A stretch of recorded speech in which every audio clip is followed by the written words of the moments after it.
personality.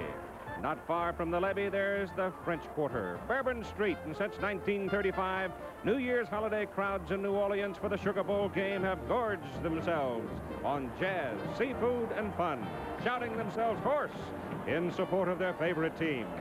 Every year, you think the decibel count has reached an all-time level, but every year you come back and it's always higher. New Orleans is also the location of one of the architectural marvels of the world, the massive Superdome with a roof spanning more than 9 acres. And inside today, you talk about noise, my goodness, it's just going to be thundering and roaring. The green of Notre Dame, the Fighting Irish, and the red and black of Georgia. And ABC Sports presents the #1 ranked Georgia Bulldogs against #7 ranked Notre Dame. A man named Dooley will coach the Georgia Fighting Irish of Notre Dame today. And Dan Devine will coach his final game as the head football coach at the University of Notre Dame. Georgia and Notre Dame never met before in football. There isn't a seat available. It's been the hardest ticket to find anywhere in this part of the country. More than 75,000 people are here, including the President of the United States, for this ball game today that will have so much to do with which team claims the national championship in 1980 in college football. And this ABC Sports exclusive is brought to you by Chevrolet and your Chevy dealer, with Chevette Monza Citation and the new Monte Carlo Chevys up ahead for 1981. By Light Beer, everything you always wanted in a beer and less. And by RCA's Color Track. Getting the color right is what Color Track is all about. Hello, everybody. I'm Keith Jackson, and from all of us at ABC Sports, a very happy wish for a successful and prosperous new year in 1981. And settle back now for an afternoon of fun in college football as these two teams, Georgia and Notre Dame, square off. And for the 4th time in the last 7 years, the Sugar Bowl game will have a bearing on which team is #1 when it's all done. Georgia Bulldogs come in 11-0, ranked #1, Fighting Irish 9-1-1, and they are ranked 7th and 8th in the major polls. This will be the 5th time that Notre Dame has gone into a postseason football game against a top-ranked team, #1. And 4 of the 5 times, the Fighting Irish have won the football game. This is really the first time that Georgia's ever had a chance to finish #1 when all the games were played. Second appearance in the Sugar Bowl for the Fighting Irish. They came here in 1973, beat Alabama 24-23 in a ball game I think we will always remember. The University of Notre Dame, as much as any school in the country, is truly a national university. The football roster reflects 21 different states, and here in New Orleans you find a big Subway alumni that can make this kind of noise on Bourbon Street.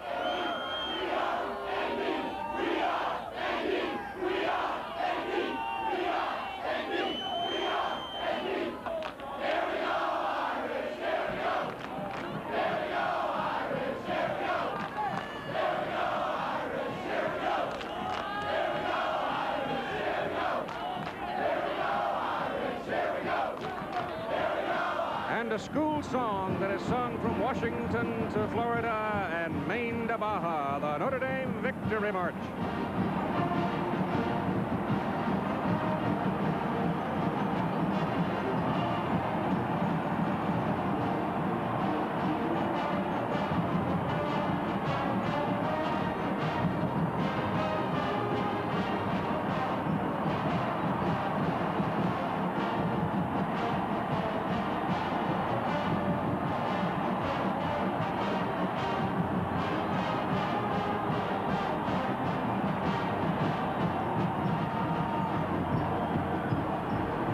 University of Georgia, on the other hand, located in Athens, northeast of Atlanta, shows only 8 states represented on their football roster. You have 2 players from New Jersey, 1 each from Pennsylvania and Texas.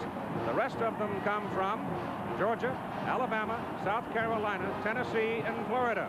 And their schedule in recent years has been pretty much a regional schedule as well, so you may not know the Bulldogs as well as you do the Fighting Irish. The mascot for the University of Georgia is the Bulldog. He's a classic, purebred white English Bulldog, and they call him Ugga. This is Ugga 3, going to his 5th bowl game today. And the Bulldog has triggered a cheer that is fast becoming a saying among the Georgia faithful, and it goes like this. How about them dogs? Hey! Hey! Hey! Get them dogs! Get them! Get them dogs! Get them! Get them dogs! Get them! Get them dogs! Hey! Oh, go! Go! Go! Go! We're number one! We're number one! We're number one! We're number one! We're number one! We're number one! I've seen that a dozen times. It's still funny. It's easy to say. You just roar and lay back your head and say, how about them dogs? I've even learned how to say it. An 18-year-old native son has become the biggest Bulldog this year, and maybe that's not the right word. Maybe we ought to call him a horse. His name is Herschel Walker. He's a running back, and this is what he has accomplished in his freshman year at the University of Georgia.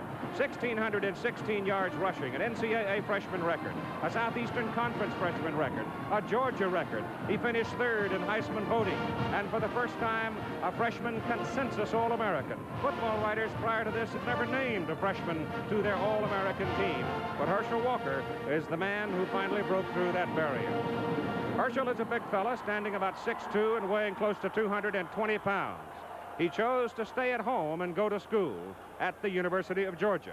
He comes from a small town of Wrightsville, which is about 98 miles south of the campus of the University of Georgia, with a population around 4,000 or so. Played at a small high school, Class A, and grew up in this White House at the end of the road. Number 34. They questioned whether or not he could come from Class A high school to college ball and make it. Well, he has made it big. Up in the sky. It's a bird. It's a plane. No, it's Superman. I love you, Superman. Do it to them, Superman. We love you, Superman. Superman. I love you, Superman. Do it to them, Superman. I love it, Superman.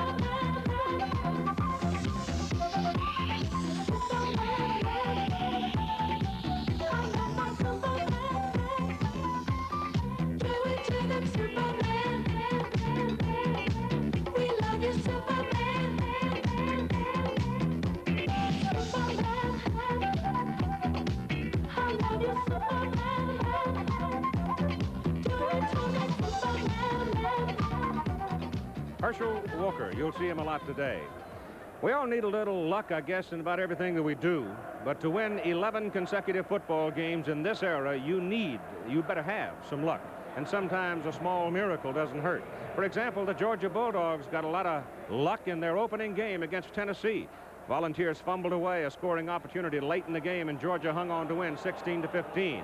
But it was in the Florida game that the miracle truly arrived, and it was engineered by a young man named Buck Bellew, a junior quarterback from Valdosta, Georgia. And Buck Bellew will be a very important figure on the football field today. The Georgia quarterback against the Florida Gators was looking at disaster, square in the eye. But this rangy, blue-eyed, curly-headed kid did this. With 63 seconds to play, 92 yards away from the goal line, Florida leading 21-20. He took the snap and went back into the end zone. Eluded a Florida man. Then he spotted a friendly shirt. Lindsey Scott, wide receiver. Scott found some daylight, racing down the sidelines. Even his coach, Vince Dooley, was trying to keep up with him to cheer. And Scott found the end zone, and the miracle had happened for the Georgia Bulldogs as they defeated Florida by a score of 26-21. It is a play that will live forever in Georgia football history. And without it, they wouldn't be here today playing for a national championship.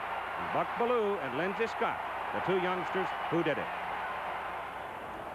As I mentioned earlier, the President of the United States, Jimmy Carter, native Georgian, is in among the crowd today to see the ball game with Mrs. Carter, Rosalind, sitting by him. And the Georgia band now in Hail to the Chief.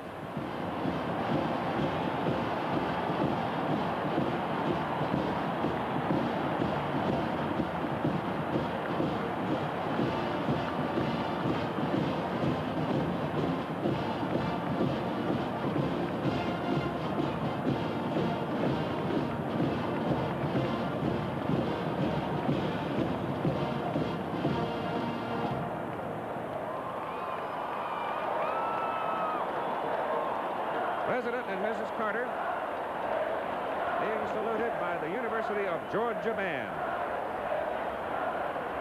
I'm sure many of you know he's got a broken collarbone. And now the Fighting Irish come into the Sugar Bowl.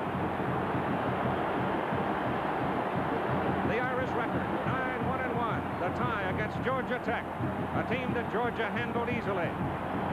The loss to Southern California in their final game. Dan Devine, his final game as coach of the Irish. And now the Bulldogs of Georgia.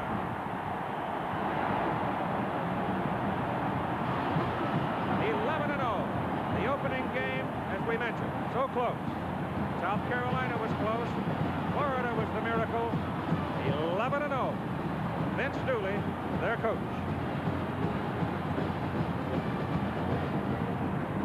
And working with us today is our analyst, Frank Royal, who's been to 11 Sugar Bowls. Now, you've got to know every back street in town. I learned very early about Bourbon Street, and I was very lucky.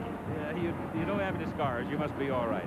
I think the two words amongst all of the literature you've compiled in researching these two teams, Frank, were finesse for Georgia, muscle by Notre Dame. Very definitely. Georgia are basing their offensive and defensive plans on the assumption that they must use their speed and quickness and make the big play. And I'm not speaking about just offensively. They have Scott Warner, All-American defensive halfback that leads the nation in punt returns. He leads the nation in yardage returned on intercepted passes. Georgia must strike quickly if they're to win today. Buck Bellew, Georgia quarterback. Got to be looking for the short pass route. Very definitely, Keith. They're going to throw a lot on first down and second down, and they're going to use Herschel Walker, number 34, in a new role. He would be a pass receiver trying to devise methods to get the ball to him where he can use his speed outside of the powerful Notre Dame defense. Been questions all week, in fact over 2 weeks, as to which man would start at quarterback for the Fighting Irish. The freshman Blair Keel, who made most of the starts, or the senior Mike Corey, who made the initial start of the year. Well, being in the 12th game of the season and not knowing who your quarterback is not a good situation, because your team can possibly take sides, and that would be detrimental to Notre Dame's cause. But I believe that coaches will turn normally to their senior experience, and that, of course, is Mike Curry. And he had a great game against Southern California in the second half. He gave them the spark that they needed, and I think that will have the effect on this team today. Notre Dame has been here a long time, coming here to train because of the cold weather up in South Bend. Georgia and Notre Dame both practice their teams now, first offense against first defense, and you normally don't do that. No, you don't. But both coaches realize the importance of this game, Keith, and they don't want to take any chances that they have lost the timing, the execution that they had during the season. Scrimmaging is the only way that they can regain it, and they said, both told me, that their players responded like thoroughbreds, and they're ready for this great game. As we noted, Dan Devine is coaching his last game as the football coach at Notre Dame. Yesterday, I talked with him about the end of the regular season and this one. Well, Coach Dan Devine, following your one loss to Southern California, you made the comment in the aftermath of gloom that you were thankful that this team had one more game to play. Is the team ready to play this final game? Yes, I really think so, Keith. I'd be the first to admit that training in New Orleans isn't like being in South Bend or Athens, Georgia. But under the circumstances, I think our team is very ready. I'm still very thankful that we have this game, and we're eagerly looking forward to playing Georgia.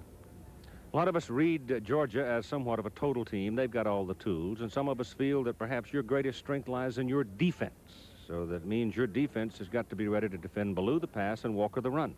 That's right, and I'm glad that you mentioned that, Keith, because I think it's an element of the game that a lot of people around the country don't realize, that Georgia is not just Herschel Walker. Now, we all know that Herschel's a fantastic back, but Buck Bellew is a great passer. They got the best punt return guy in the country. Their defense is very adequate. They've shut out 3 teams, and Coach Dooley calls this a total ball club. I'm not sure that we're quite that total. We've got to get a splendid effort out of all of our people, our offense, our defense, and our special teams, in order to stay in this ball game.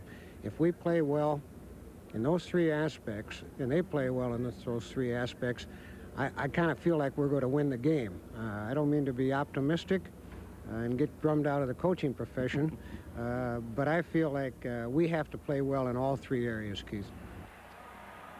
All right, some comments from late yesterday with Coach Dan Divide as he sends his Fighting Irish, ranked number 7, out against the Georgia Bulldogs, ranked number 1. And we are ready to go as Notre Dame will receive the football and Georgia will kick it off. And Jim Stone, number 42, and Ty Barber, number 12, are the deep men. Jimmy Stone is playing in his final game for the Fighting Irish. He's a senior out of Seattle. He's had a very fine year. Kicking off for Georgia will be a young man who has put his name in the Bulldog record book. His name is Rex Robinson, and he might very well, as a place kicker, be a most important figure for Georgia before this day is done. It was his 57-yard field goal that won the game against South Carolina. All of the officials are out of the Southwest Conference, and the game is on in the Sugar Bowl. The Irish let it go. Stone catches it as the ball threatened to bounce back outside of the end zone, and Jimmy Stone made a heads-up play. Mike Curry, we expect to start at quarterback for Notre Dame. We'll check it as soon as they're lined up. John Sweeney, the fullback. Pete Holohan is a wide receiver, big guy, and Tony Hunter, the big play man for the Irish. And as you saw, it will be Carter. Phil Carter will be at the running back. And it is Blair Keel that's who gets the call. Blair Keel, the freshman, comes out. Blair Keel is the man that Dan Devine says seems to get him out of trouble. So he indicates Mike Curry is the man he may look to. And Keel will go long, throws it as far as he can for Tony Hunter, and he can't come down with it. Mike Fisher just barely broke it up. Tony Hunter was gone. Keel just simply didn't throw the ball far enough. If he'd thrown it another 2 feet, it's touchdown. It definitely was, Keith. You can see Hunter gets in behind Fisher, number 31, and the ball goes right through Hunter's hands. Fisher really had very little to do with it, except he might have shielded his vision a bit. And so Notre Dame now does exactly what they said they would do, go for the big one on the first play. They go to the I formation now, and Keel will go back and throw it again. He swings this one out to Phil Carter, and Carter gets 2 big blocks to get around the corner, and he is caught. Only one man had a real good chance to get him coming down the sidelines as number 22 goes for 22. It was Tom Thayer that really got him around the corner. What a beautiful executed play. Drop back screen, and we're going to watch the right guard Thayer and the center 57 Scully, All-American, make the key blocks right there, both of them. And Carter turns up and makes a nice gain on the second play of the game. And Notre Dame is operating with a first down at their own 42. First and 10 for the Irish.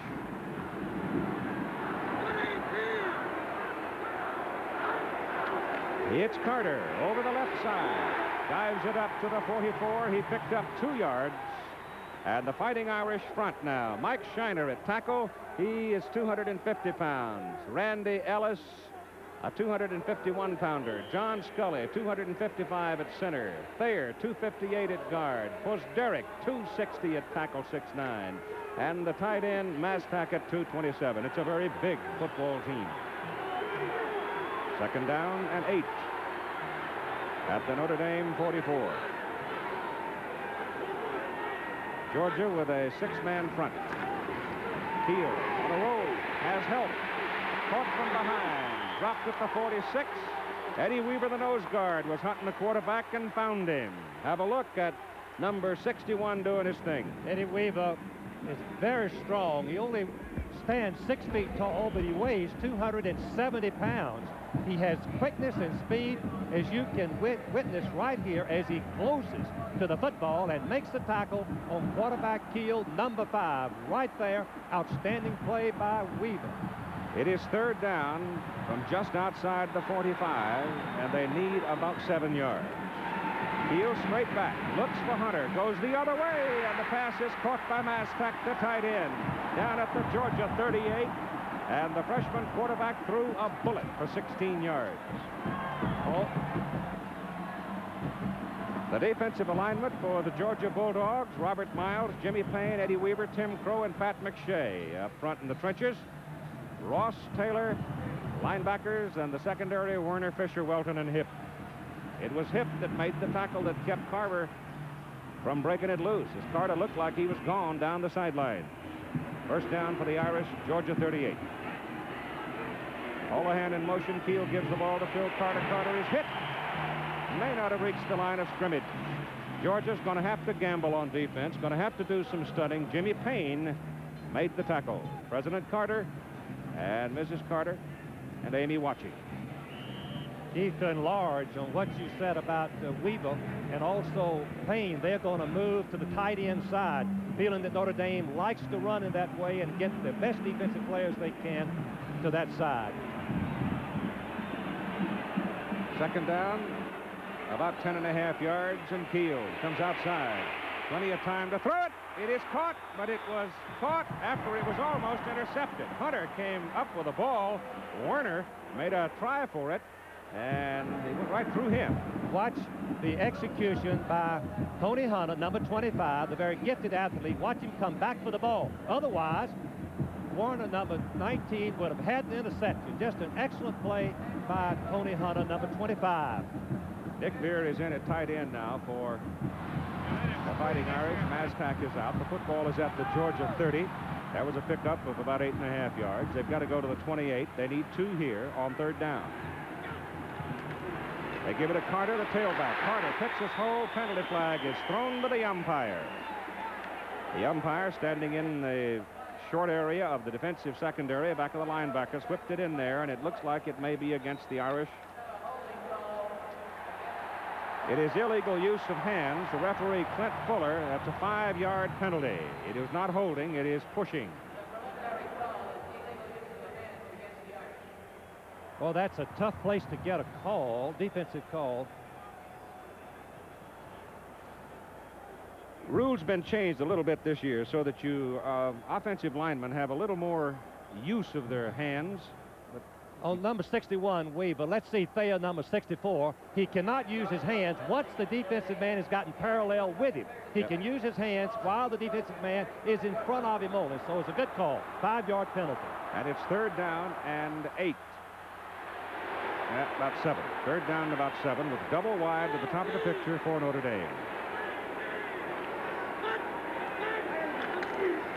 Keel gives it to the tailback Carter. Carter is caught by the outside linebacker and brought down short of the first down, and it brings up fourth down, and Harry Oliver comes into the ball game. Nate Taylor, number 47, made the play for Georgia.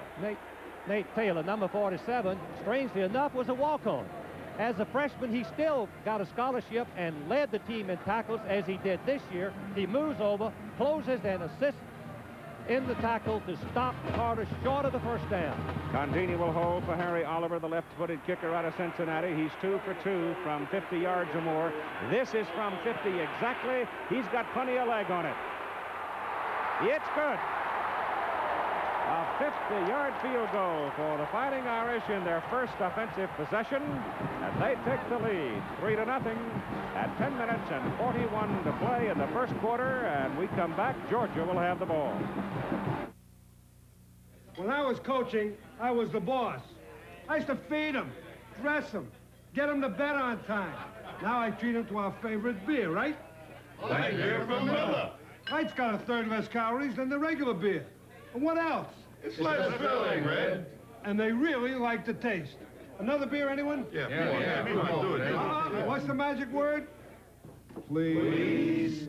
Light beer from Miller. Everything you always wanted in a beer, and less. Right now, the one thing you want most is an opportunity. All that you can be. Oh, yeah. Keep on reaching. Keep on growing. Be all that you can be. 'Cause we need you in the army. Be all that you can be. Come on, Irish! Harry Oliver gives the Fighting Irish a 3-0 lead in their first possession. Georgia's about to get the ball for the first time. As Scott Werner and Chuck Jones are the deep men with Mike Johnson to kick it off for Notre Dame. Mike is a sophomore out of Rochester, New York, and he hits it. And he hangs it up there. And it's going to be returned by Werner. Scott Werner splits him and gets it out to the 21. The starting backfield for Georgia, Buck Ballou from Valdosta. We talked about him. Jimmy Womack, birthday today for Jimmy, the fullback. Herschel Walker, well known now. Amp Arnold will not start the ball game. Chuck Jones should be in there at the flanker spot, and Lindsey Scott is the wide receiver. I'd also say that Tim Huffman started at guard for the Fighting Irish in their first series. Here's Georgia now, first possession of the ball game, down 3-0, first down at their own 21. Ballou gives it on a little delay to Herschel Walker, and Walker is out to the 24 for 3 yards before Scott Zedek and Pat Kramer bring him down. The offensive line, Jeff Harper, a 240-pound tackle. Jim Blakewood, a 230-pound guard for Georgia. Wayne Radloff at center, 230. Tim Morrison, big guard, 260.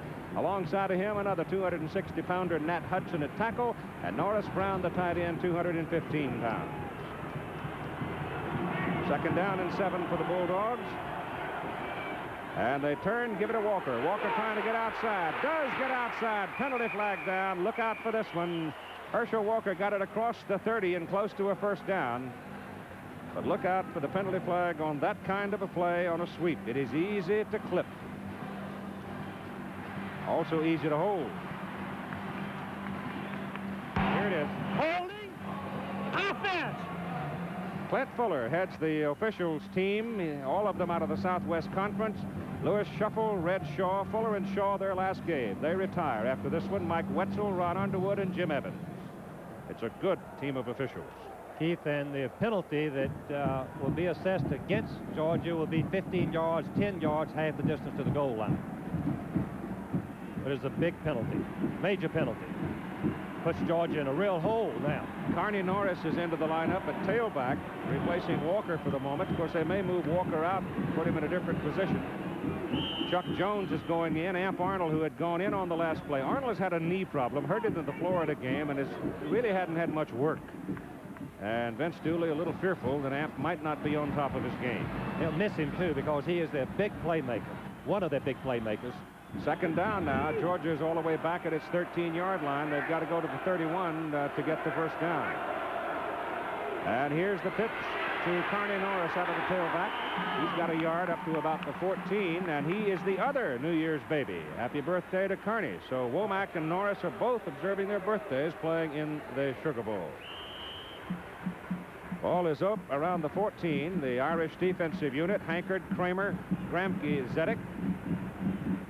They're working on Herschel Walker on the sidelines right now, if he's injured. The linebackers you saw there for Notre Dame and the defensive secondary reflected there. It is third down and long. Pressure's on Ballou. Can't get away. Brought down behind the line of scrimmage by Joe Rudzinski, number 51. Rudzinski got him back at the 6.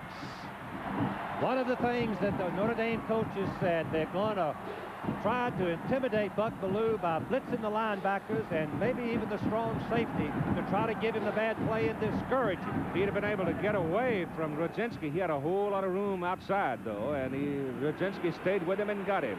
Malkowitz punts it out of there for Georgia, and it is fielded by Krim. John Krim takes it back up on the 43 and brings it back down to about the 41. It was a 36-yard punt, 2-yard return. Notre Dame has the football, first down on the Georgia into the field.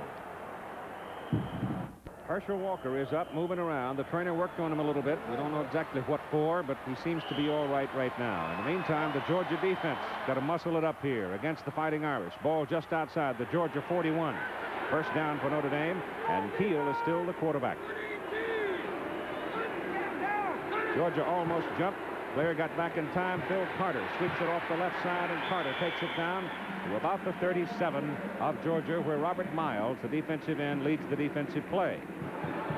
Carter now in the game, 4 carries, 10 yards. But that's what he did right there on the season. He's a very fine football player, a slashing type runner that can turn just a short yardage into a very nice game.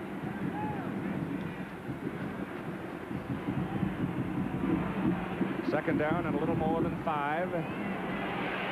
Carter again hit behind the line of scrimmage, but wiggles his way back to the line of scrimmage.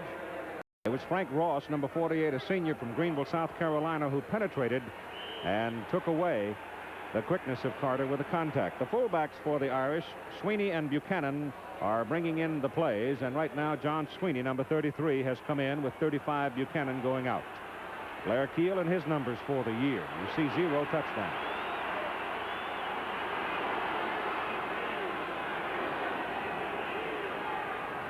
Look at Georgia stunning, blitzing, crashing, trying to get the pressure on. And the pass is thrown and completed by the freshman quarterback. Keel was in the grasp of number 41, Pat McShay, defensive end, and he just muscled it downfield to the tight end, Mastak. You can see that Keel has some mobility. 41, McShay nearly makes the stop right here, but Keel turns and throws, and Mastak, who has tremendous hands, makes the reception for the first down. Oh, Blair's strong, isn't he? Yes, he is. 200 pounds, 6 foot tall. It's a first down at the Georgia 30. Double wide, top of the screen, new offensive set for the Irish for this ball game. Give it off to the tailback, Phil Carter, the sophomore from Tacoma. Hits down to near the 27. That's Tacoma, Washington. The muscle of Notre Dame. They are very big along the front. 250, 265, 255, 258, 260. And it forces Georgia to gamble on defense. To enlarge on what Keith said, Georgia will have to move their men around into the gaps so that their defensive men will not be lined up head on the big Notre Dame offensive linemen. Second down, 7.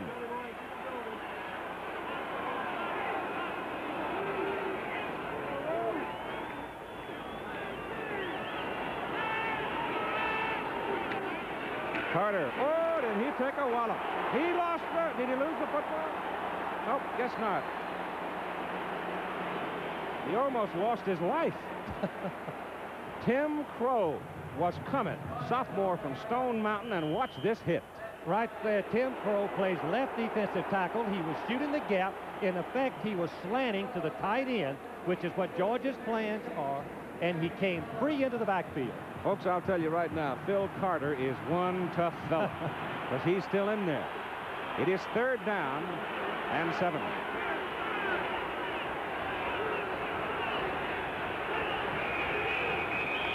Field, too much time, I think. Very definitely a big mistake for the Notre Dame football team, Keith. Well, there was a penalty that stopped them last time, and they settled for 3. What happened is that Georgia had the blitz, moved in with their ends, single coverage, and Keel tried to change the play, go to a 101 pattern to Hunter, but time caught him. Irk Russell, is the fellow who is the defensive coordinator for Georgia, and he's done all kinds of things with his defensive unit in getting ready for this ball game. He's been with Dooley for all 17 years at Georgia. Out of the shotgun on third down and 12. Keel throws it over the middle, and the pass is just tipped away.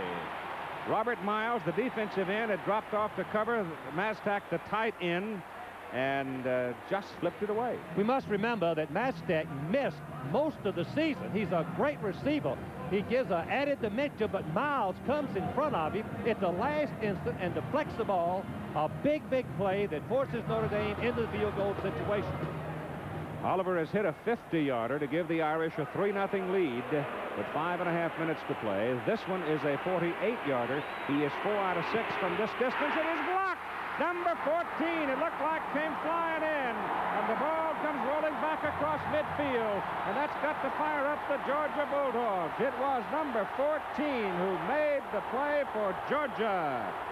Terry Hogue, a defensive back, a freshman out of Huntsville, Texas, and he is the only Texan on the Georgia team. And look at this. Watch him come in front and get his hands up in the air, and that's what blocked the kick. He had a little bit of a gap inside the offensive end, which is a mistake on Notre Dame's part. You shouldn't let him come inside like that. And Georgia has the ball at the Irish 49. First down. Bulldogs for the first time today on the Notre Dame side of the field with Arnold in motion. Give the ball to Herschel Walker. Walker gets outside a Hankard, and Walker runs it inside the 45 to the 43 before Tom Gibbons. Let's watch the block again. Hogue, number 14, goes right over the top. Keith, it looked to me like he might have put his feet on the back of one of the Georgia linemen, as Bob Crable did when he blocked the field goal to preserve their victory against Michigan a couple of years ago. Right. In any event, it was a great play. Betcha. Walker picked up 7 on that carry. Second down and 3. The Football is at the 43 of Notre Dame. And it's Walker again. And Herschel again gets around Hankard. And he's got a first down. And he put away a photographer as he went into the crowd. Let's watch the block again. It appears to me that no, that's a Notre Dame man he's going to step on. He might have stepped on a Notre Dame back of the offensive lineman, came over the top. Number 14, look how high he is. That's just a sensational effort. He really wanted it. That's what we'd say in coaching. And it's a first down for the Georgia Bulldogs at the 36 of Notre Dame. They've got Arnold in motion. He's coming towards Scott. Double wide left. And Ballou still got the ball. He wants to throw it. Goes over the middle into a crowd, and he's lucky it wasn't picked off. Very fortunate because he threw it right into a crowd. Gibbons, the safety man, broke in front and had his hands on the ball. Could have intercepted it, as Keith said.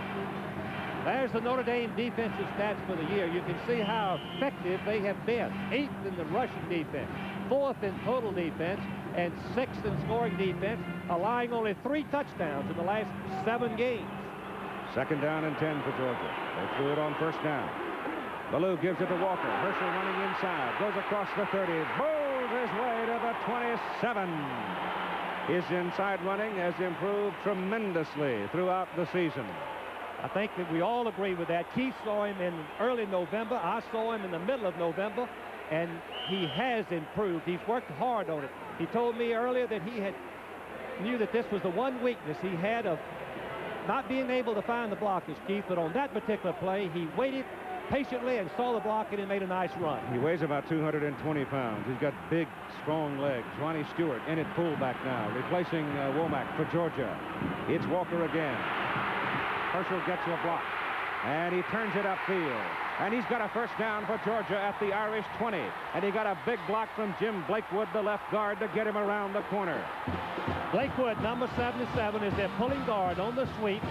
And as Keith said, he's made the key block. But let me just add this. Of all of the great running ability, as we see his rushing stats during the season, and I want to continue with this, as all these yardage we mounted up, he has only fumbled 1 time. As a freshman, that's the most remarkable thing I can. Lost 1 fumble in the 9th game of the season against Florida. Herschel again into the stack. Doesn't get much that time. Too much muscle there. He gets 1 yard. Notre Dame defense is very, very tough and stiff on this part of the field. They use their corners and their safety to blitz, trying to force Georgia to go to the air if they want to score. Time remaining. You see there, first quarter with the Irish leading by a score of 3-0.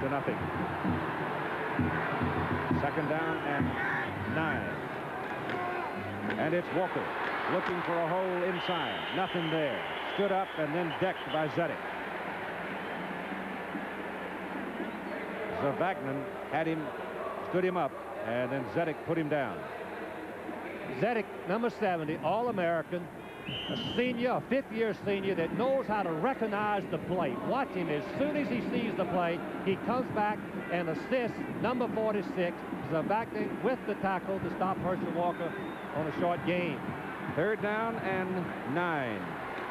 Ballou on third down to throw. No chance. No chance. Number 23, Dewerson, was coming on the play, looped to the outside, and coming right behind Dewerson was Hankard, and Hankard got him. John Hankard is a senior, number 47, just an outstanding football player, a high level of performance as he has started for 3 years, the defensive end for Notre Dame. Rex Robinson is in the ball game. The story on his season in field goals, you can see. He is a career scoring leader in field goals in the Southeastern Conference. It's a 46-yard attempt. Everything is good. Plenty of leg. It's a tie ball game. So Rex Robinson, 6th graduate of Tulane here in New Orleans, at the controls up there with it. The 5-yard line. It was a mistake by Notre Dame. Georgia's after it. And Georgia's got the ball. Georgia's got the ball. Robinson hung the football a mile high, and the Notre Dame backs just ran away from it. They knew they didn't have a chance to return the football, And they thought it would bounce into the end zone, but it did not. Like I said at the very beginning today, you got to have a little luck. Bob Kelly from Savannah came down the field and recovered it. I cannot believe I've never seen anything like it. The Notre Dame backs thought the ball was going across the goal line. It didn't. And Stone, number 42, recognizing this, came back but couldn't get the ball, and Georgia recovered on the 2-yard line. And it's first and goal to go for Georgia, and would you believe it? With 1 minute and 45 seconds to play in the first quarter. The ball is just outside the 1. It'll be officially a 2-yard play. The crowd is roaring. Ballou, a quarterback sneak, maybe half of it.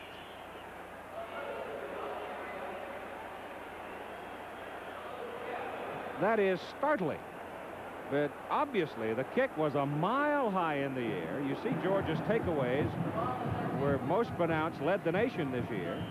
And Stone and Barber both ran away from the ball thinking it's in the end zone. In all of my years, I've never seen that. I've seen him catch it on the 1 and fair catch it in all types of plays, but not leave it laying there on the 1-yard line.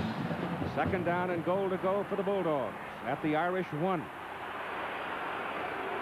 Got to be Walker. Touchdown.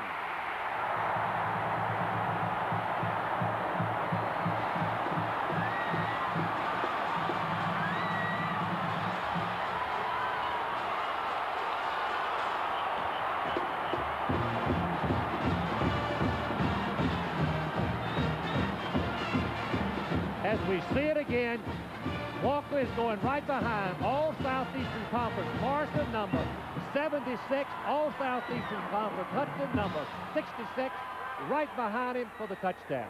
Extra point try by Robinson. He's made 101 in a row. He missed the first one as a freshman, has not missed since. He's got 102. So with 1 minute and 4 seconds to play in the first quarter, the Georgia Bulldogs take advantage of opportunity and take a 10-3 lead over Notre Dame. I learned to drive in an old Model T that belonged to my dad. We counted on Pennzoil to take care of the engine.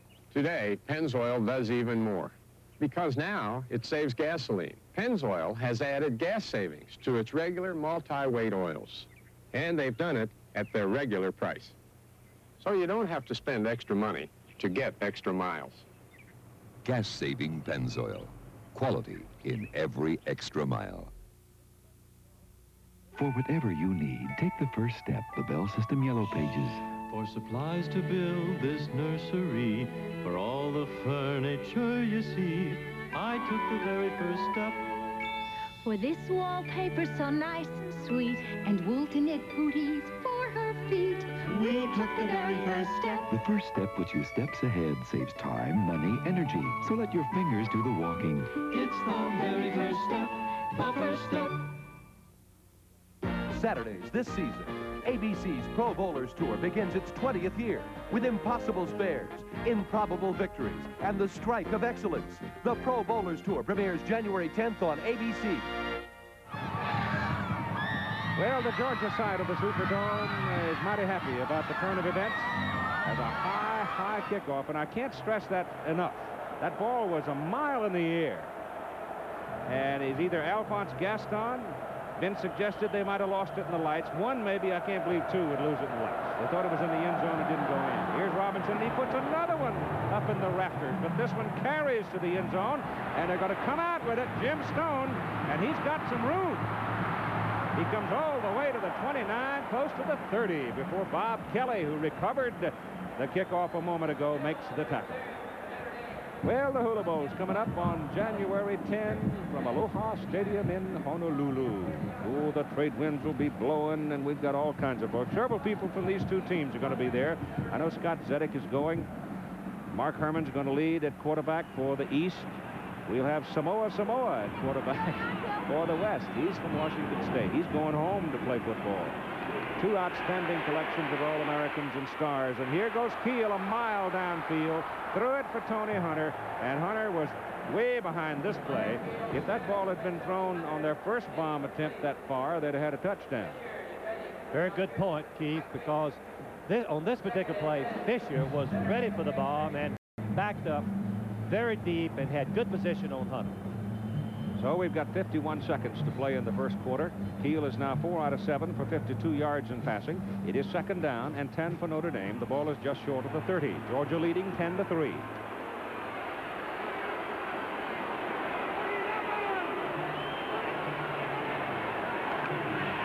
Kiel rolls. Getting some heat. Gets away and gets outside to about the 36.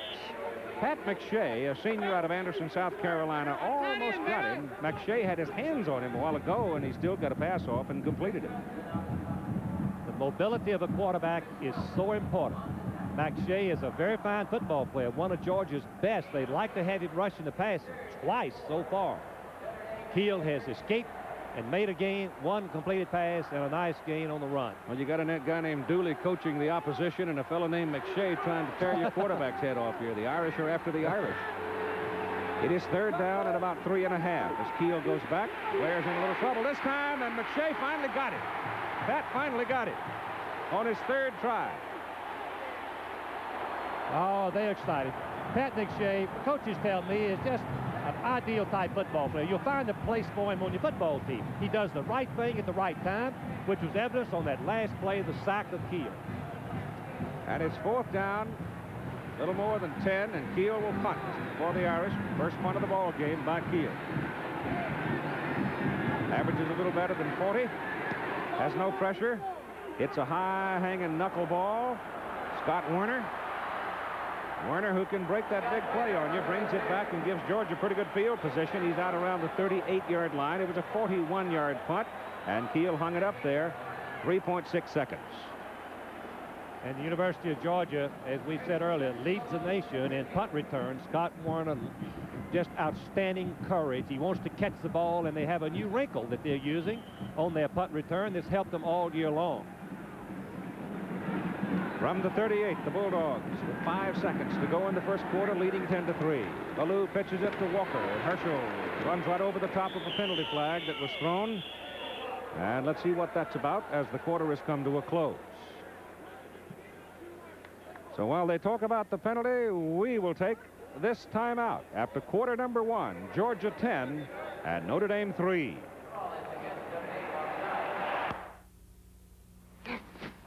Oh, Mr. Goodwrench, can I get a tune-up? Sure can.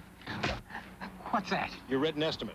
Mr. Goodwrench wants you to know in advance just about how much the job will cost. He has the GM training and tools available to do the job right.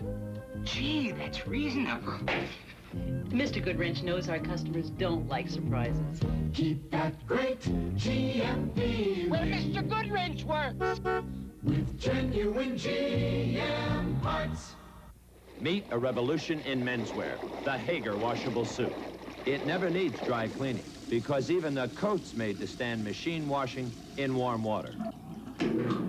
Plus, take the tumbles of a dryer's permanent press cycle and come out looking like this. For convenience, economy, plus the comfort of magic stretch fabric. Get the Hager suit. That's not afraid of the washer. Another fine product from Hager, the official wardrobe of the Super Bowl. Now go and can't wait. We're gonna keep moving on today. There are so many things that we can do with aluminum showing the way. We're gonna recycle, we're gonna innovate. We're moving on, now go and can't wait. We can't wait. We're doing it now. We can't wait. We'll show you how. We can't wait for tomorrow. Well, Clint Fuller, the referee, has said the 5-yard offside penalty against Notre Dame, the defensive team, will extend the first quarter. So it's an untimed play, which will close out the first quarter. So this one goes into the book in number 1. It is first down and 5, Georgia. From the 43, Ballou wants to go deep with it. He does. He's got a man, and it goes right through his hands. Norris Brown, the tight end, was open, and the ball went right through his hands.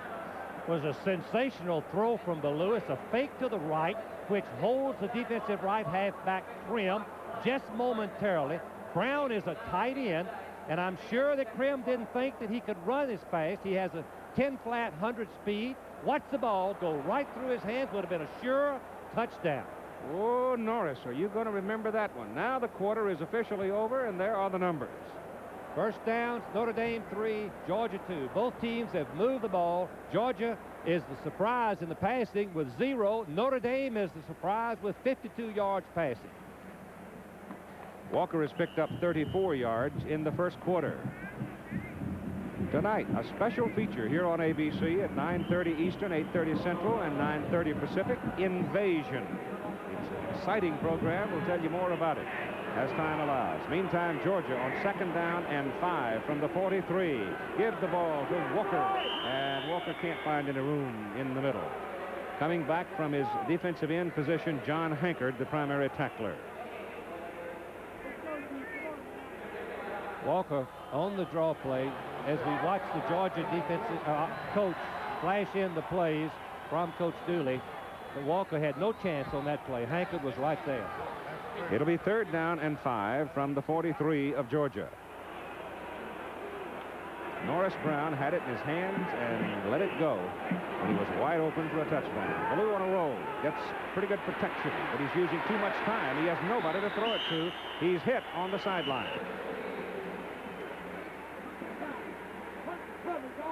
Number 98, Pat Kramer, big guy out of Colton, Washington, sort of got there a little late along with Gramke, but they were inbounds when contact was made. And so it brings up a 4th down. And Malkowitz is in the punt for Georgia. Mark Malkowitz.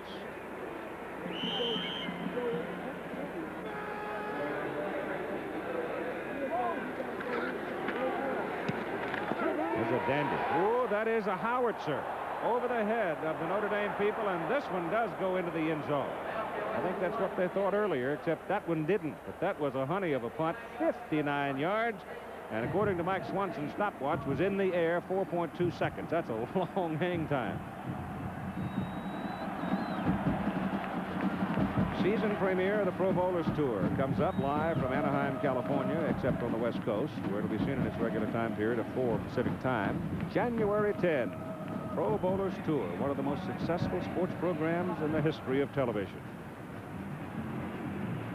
First down for Notre Dame from their own 20. Georgia leading 10-3 with 14:11 to go in the first half. Barraquil turns, gives the ball to his fullback. Ball get loose. Georgia has the ball.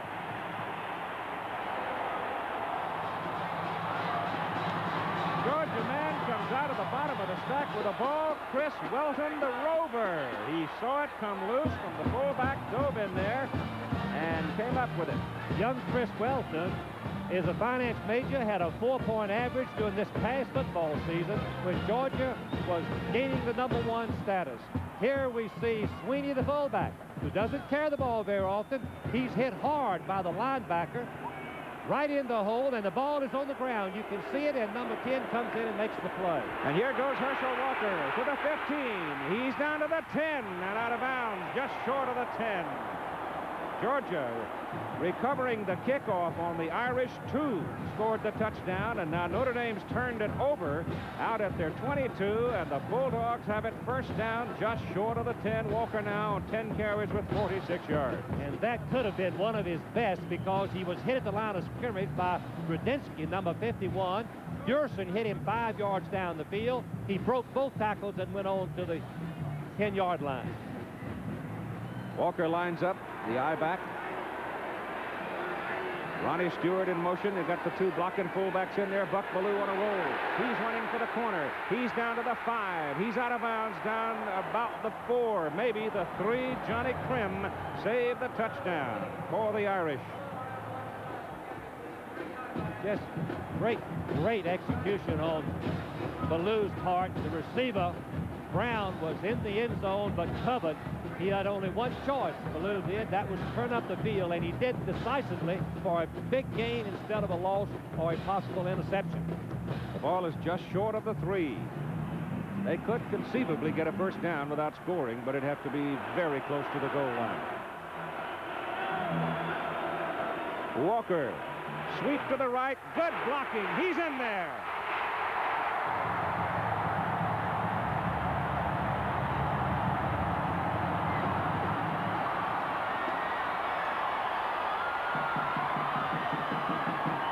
Jimmy Womack, the fullback, number 25, made the block that opened the door for Walker. Most often from the high formation, when you see the tailback make a good run, number 25 is the fullback. He has to take pride in his work, and he made an outstanding block that allowed Walker to go in for the touchdown. Rex Robinson for the extra point try. Jim Broadway will hold it. He's got 102 in the record book. He's got 103 in the record book without a miss. And the Georgia Bulldogs, with 13:49 to play in the first half, have taken a 17-3 lead over Notre Dame. And here's the Walker touchdown run, but look for number 25 and the big block here. The fullback normally makes a roll block on this. He's going to usually takes his shoulder, and he's going to go down and knock up number 19, Prim, right on the ground, as Walker goes in for the touchdown. And we'll be right back after this word. I had a problem. I wanted my hair to look good, but I worried about drying it out. Open your eyes to the gentleness of Johnson's. Now I use Johnson's baby shampoo. It's no more tears means gentleness. It won't be harsh or drying. Johnson's gentle formula keeps my hair looking just the way I want it to look. Clean, full, healthy. Johnson's baby shampoo, only from Johnson & Johnson. Open your eyes to the gentleness of Johnson's. I don't know what's tougher, my job or this new Chevy pickup. Hauls a lot of payload, helps smooth out those country roads. And you can't buy a V8-powered car or truck with better gas mileage ratings. But after a long, hard day... Hey, cowboy. This dude's ready to play. And I play just as hard as I work. The new Chevy pickup, full riding tough. Chevy trucks, built tough, built for economy. Unforgettable Sundays on ABC. It's the all-new Superstars with new faces and fun from a new location. And ABC's International Boxing. The action begins January 25th on ABC. We're inside the Superdome for the 47th Sugar Bowl game. The Georgia side is roaring. It's quiet on the Notre Dame side of the house. And the reason for it is Georgia has taken a 17-3 lead, as you see the numbers there, on Herschel Walker's second touchdown of the ball game. Jim Stone and Ty Barber, 42 and 12, are deep as Rex Robinson will kick it off for the Bulldogs. Georgia, the only team in Division 1A to make it through the season without a blemish on their record. And Stone's coming out with it. And he was way back there. He was a good 5 yards deep in the end zone. He comes back to about the 27-yard return. Another look at the touchdown. Well, the pivotal area on a play close to the goal line is blocking. Blocking by the line and by the fullback. His number 25 is going to knock Prim, number 19, right back as a knockdown block and allows Walker to just circle the end for the touchdown before Durson, number 23, can come over and make the play. All right, Mike Curry, senior, Sioux City, Iowa, now at quarterback for Notre Dame. Mike Curry, who started the season against Purdue, had a big day. Showed up for the second time, really, against USC. He's in there now. Give it to Carter. Phil Carter busted over the right side and goes for about 8, maybe 9 yards. Gets it out across the 30. It's not unusual for a team to add plays and formations in the time they have between the last game of the season and the bowl game. And Notre Dame and Georgia have added some things for this ball game, hoping that they can come up with a surprise and have some big plays. Ball is at the 30. Second down and about 1.5 yards for a first down.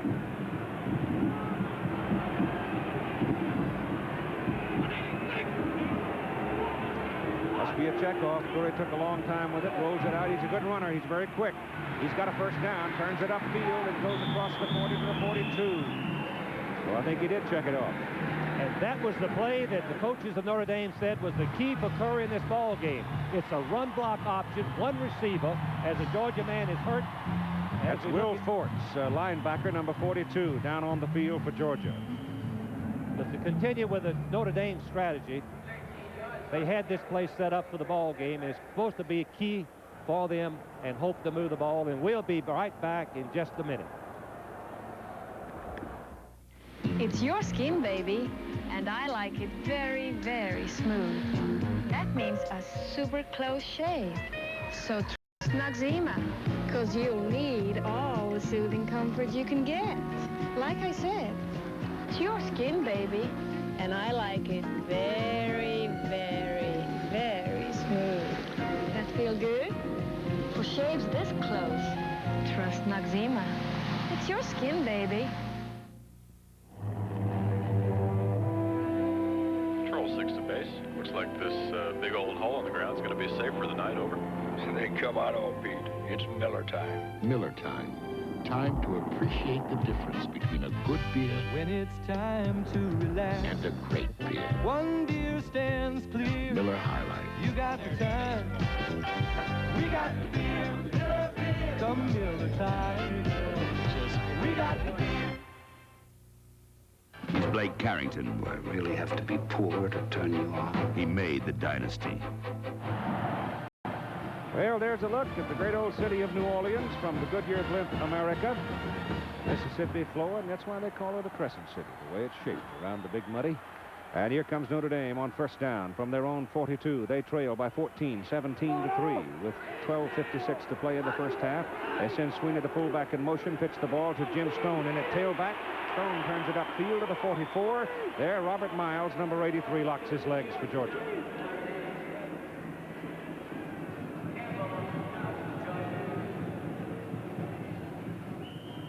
Jim Stone played quite a bit during the middle of the year when Phil Carter was out with a severe thigh bruise and had some big ball games. How about them Dawgs? Well, they have been a bit of a surprise here in the first half. Of course, Notre Dame has given them opportunity, and they have exercised it.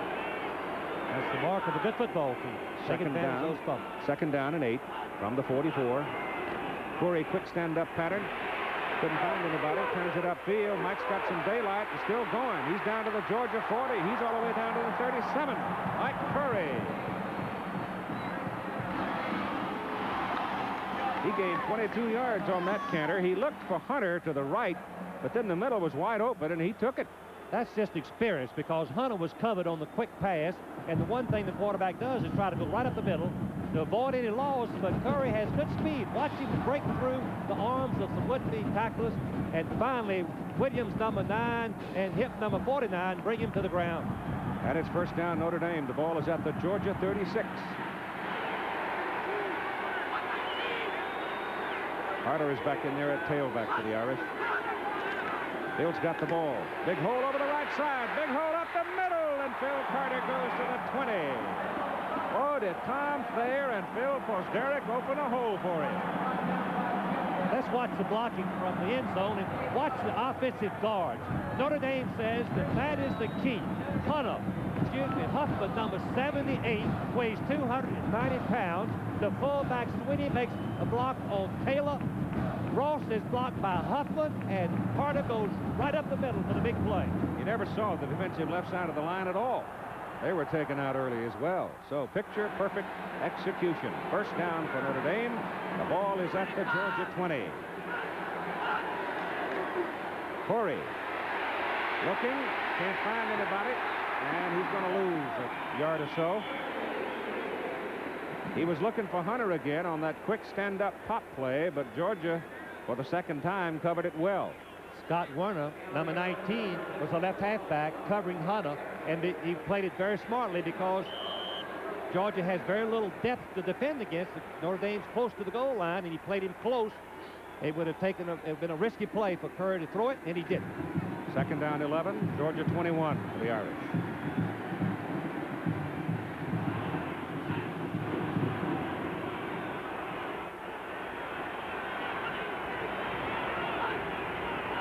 Georgia man's offside.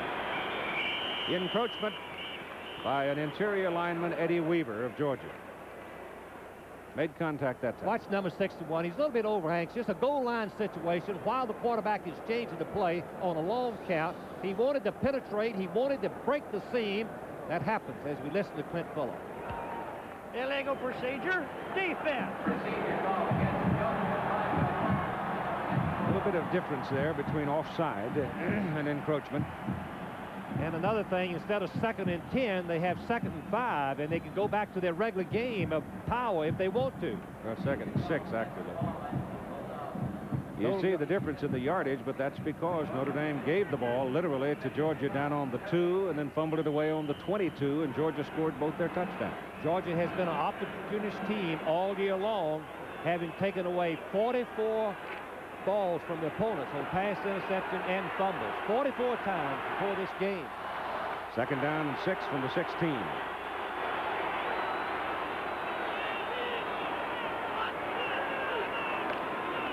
Corey gives it to Stone. Stone's hit behind the line of scrimmage and decked all the way back on the 20. Whoa, Georgia's that time read it just right, and they were sending folks. We talked about earlier that Georgia will try to penetrate. What we mean by that is break the seam, going between the Notre Dame blockers, not taking them on head up. That's what happened, and that was the reason the play had a lost yardage. There's the man right there without the hair who has put the Georgia defensive scheme together, Herc Russell. Ball is back. They've actually got it on about the 19 of Georgia, and Corey on a roll. Mike getting blocking, going to run it. He's quick. He gets it back down to about the 12. He is short of the first down on 3rd down, and probably we'll see the Irish field goal unit. The key play for Georgia was the loss on 2nd and 5 when Carter took a 4-yard loss on a straight base play by excellent play by the Georgia Bulldogs. Time is called, charged against Notre Dame with 9:01 to play in the first half. They want to think about their situation, trailing in the game 17-3. RCA wants you to see the right color. Does your television automatically capture all these subtle shades of red on this fiery desert of color? ColorTrack 1981 can. With RCA's exclusive detail processor, ColorTrack separates detail from color, refines it, then locks the right color on track. Even colors only subtle shades apart. ColorTrack 1981. RCA is making television better and better. Introducing Hertz economy fares for every day of the week. Now you don't have to give up traveling like a winner to save money. You mean I can get a good rate without going to those companies off the airport? Right. Go with number 1. A Ford Escort is as little as $29.99 weekdays, $19.99 weekends, or $119 a week. You'll save on larger cars, too, so call Hertz. Whereas winners rent.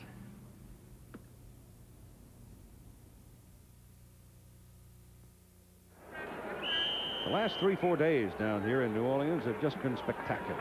Blue sky, warm, and it's like that today.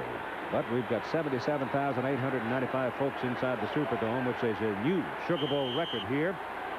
And the Fighting Irish of Notre Dame are going to go for the touchdown. The ball has been marked short of the Georgia 13, and they've got to go very close to the Georgia 10. They need about 3 yards on 4th down.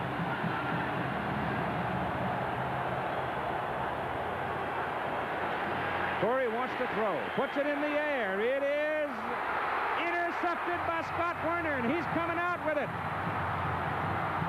And he comes out to the 18. The ball was intended for Pete Holohan, and Werner at 6 feet out-jumped Holohan, who is 6'5", and made the interception.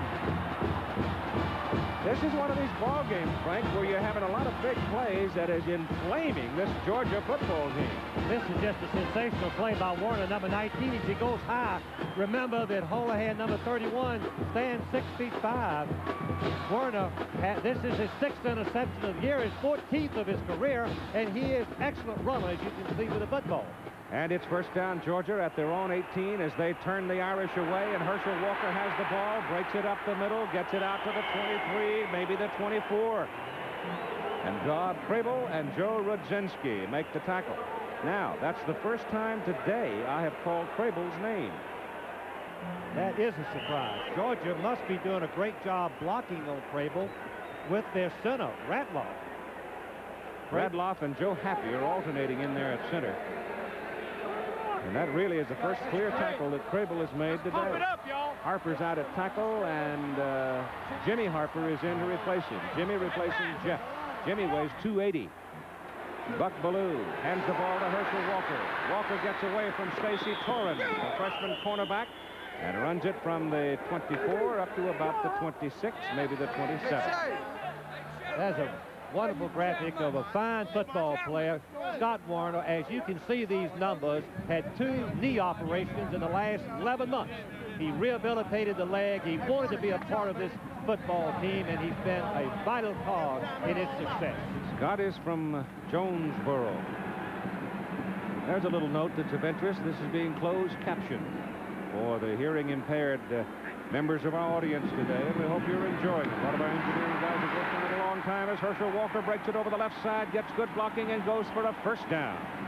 Herschel Walker now beginning to make his presence really known. He's run for 63 yards on 14 carries and scored 2 touchdowns. And the most that any back has made against the Notre Dame defense in the 11 games of the season totals 87 yards. That's Herschel Walker's numbers.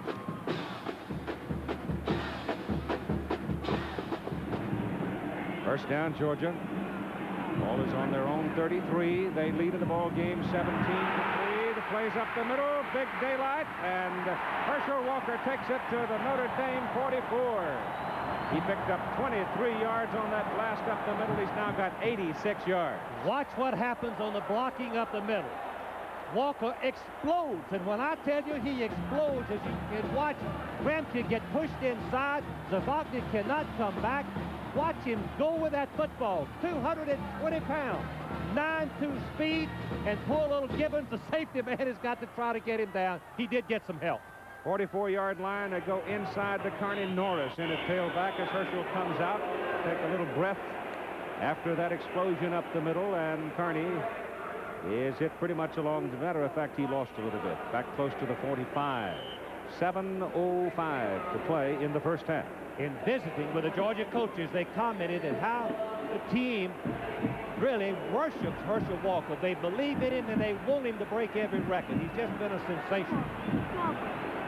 On second down, back to throw, Ballou. Gonna run it. And his scramble is good for about a yard before Rick Naylor, a freshman out of Cincinnati, brings him down. Walker is out of there right now. Norris is in at tailback. Ballou on the deep drop. There wasn't a single red shirt available to him, so he pulled it down. That's the great thing about a quarterback who can scramble once his receivers are covered and avoid the loss. Gives Georgia a chance still to make a first down. Walker is back in at tailback. Not sure Ballou knows it. Now he turns around and sees him. Fakes it to Herschel. Tries to put it up. Gets it off over the middle. Pass is incomplete. Incomplete. Pass intended for Walker. Crable hit him just as the ball got there, and it bounced out. Well, play-action passes really take a risk for the Georgia Bulldog team because of the power and the muscle. Let's watch Crable as he drops back and defends against, I believe Walker is the one that's the pass receiver, number 24. Crable closes right in, puts his head right on the back of Walker, and knocks the ball loose. Malkowitz with a punt, wants to hang it high, and he does. He really spun it up in the air, and Georgia trying to put it down, and it takes a big high bounce and bounces over there, out reaching hands, and it'll come out to the 20. First down for Notre Dame. Now you have 5:58 to play in the first half. Georgia taking advantage of 2 Irish mistakes, lead 17-3. ABC News close-up tonight, 9:30 Eastern Time, a dramatization with actual film of the Soviet invasion of Czechoslovakia in 1968. It's a very interesting program, especially in light of what's been happening in that part of the world recently. So see it tonight, an ABC News special, 9:30 Eastern Time, Invasion. From the 21st down for the Irish. Turned away last time after a good drive by an interception. Give it to Phil Carter, and Carter is caught at the 22. The Georgia defense is swarming number 96, Dale Carver, and Frank Ross, number 48. The Georgia defense uses a 8-man front that plays up and down the line of scrimmage. Their term is we got to live with the yardage inside to stop the big gains outside and to cover the passes. Second down and 8 with Holohan and Hunter coming wide to the open side of the field.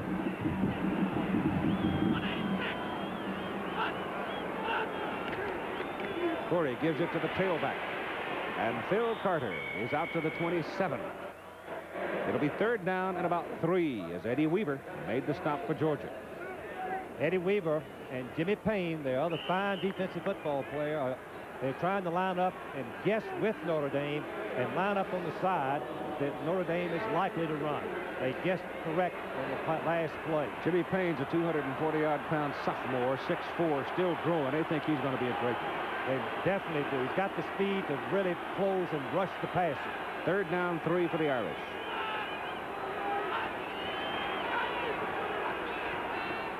It's Carter. Well, Carter can't get there. He gets it up to about the 28, and that's it. It was Tim Crow who looped and cut his legs from under him. So the big defensive lineman from Stone Mountain, Georgia, makes his second big play of the ball game, and the Irish will have to punt. It's a very critical play. It forces the punt rather than let Notre Dame keep the football. They still had a chance to score. Now Georgia will come out with good field position. Blair Keel to do the punting. Scott Werner is deep. Good punt. Knuckleball. Not much hang time. Werner turned it left. No place to go.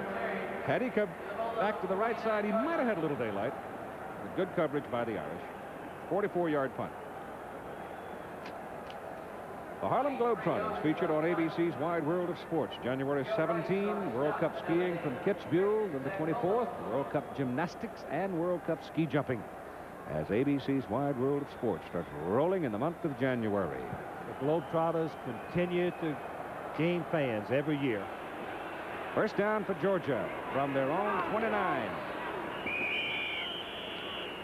Gain is out to about the 31. Herschel listed at 218. There have been times when he's weighed more than that, but he looked pretty lean yesterday when I was visiting with him. Tim Marshall, who is a freshman defensive tackle for Notre Dame out of Chicago, made the stop. There's another youngster who's going to be a great football player, number 77 in white.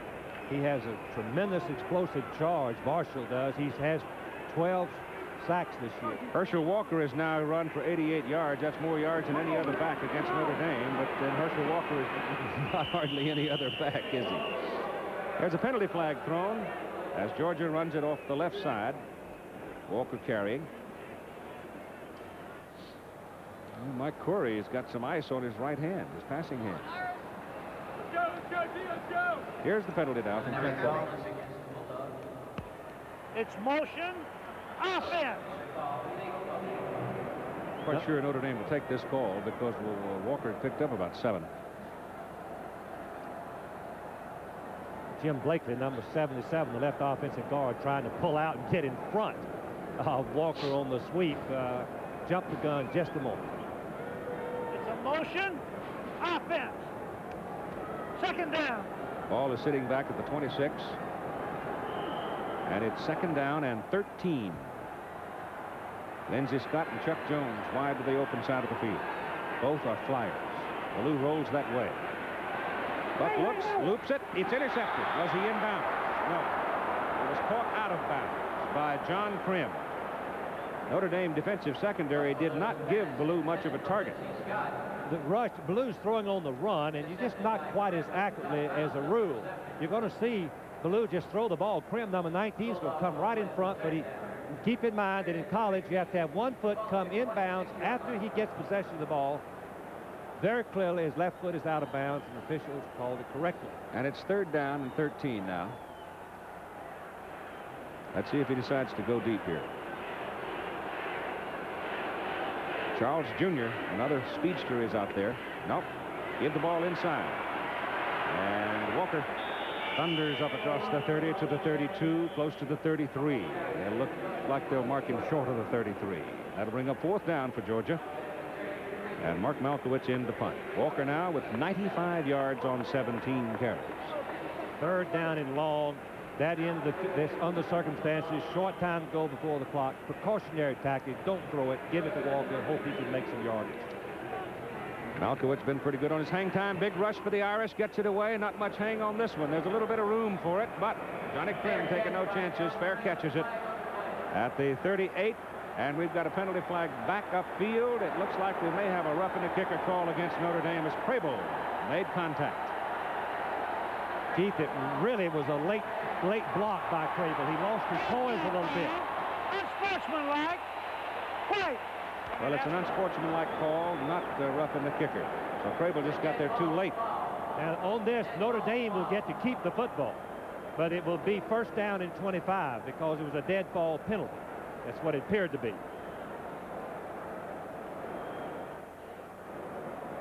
That's exactly what it is.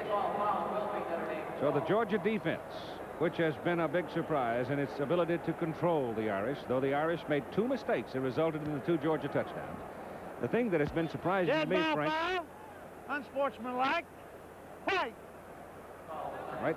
The thing that I have been most surprised about so far in the ball game is the ability of the Georgia offensive front to keep the Notre Dame defense backed up. That's an interesting point because we all thought, including Georgia, that they might not be able to stop the Notre Dame power. But Notre Dame has run wide against the wide tackle 6, which has the weakness up the middle too often. Dead ball foul.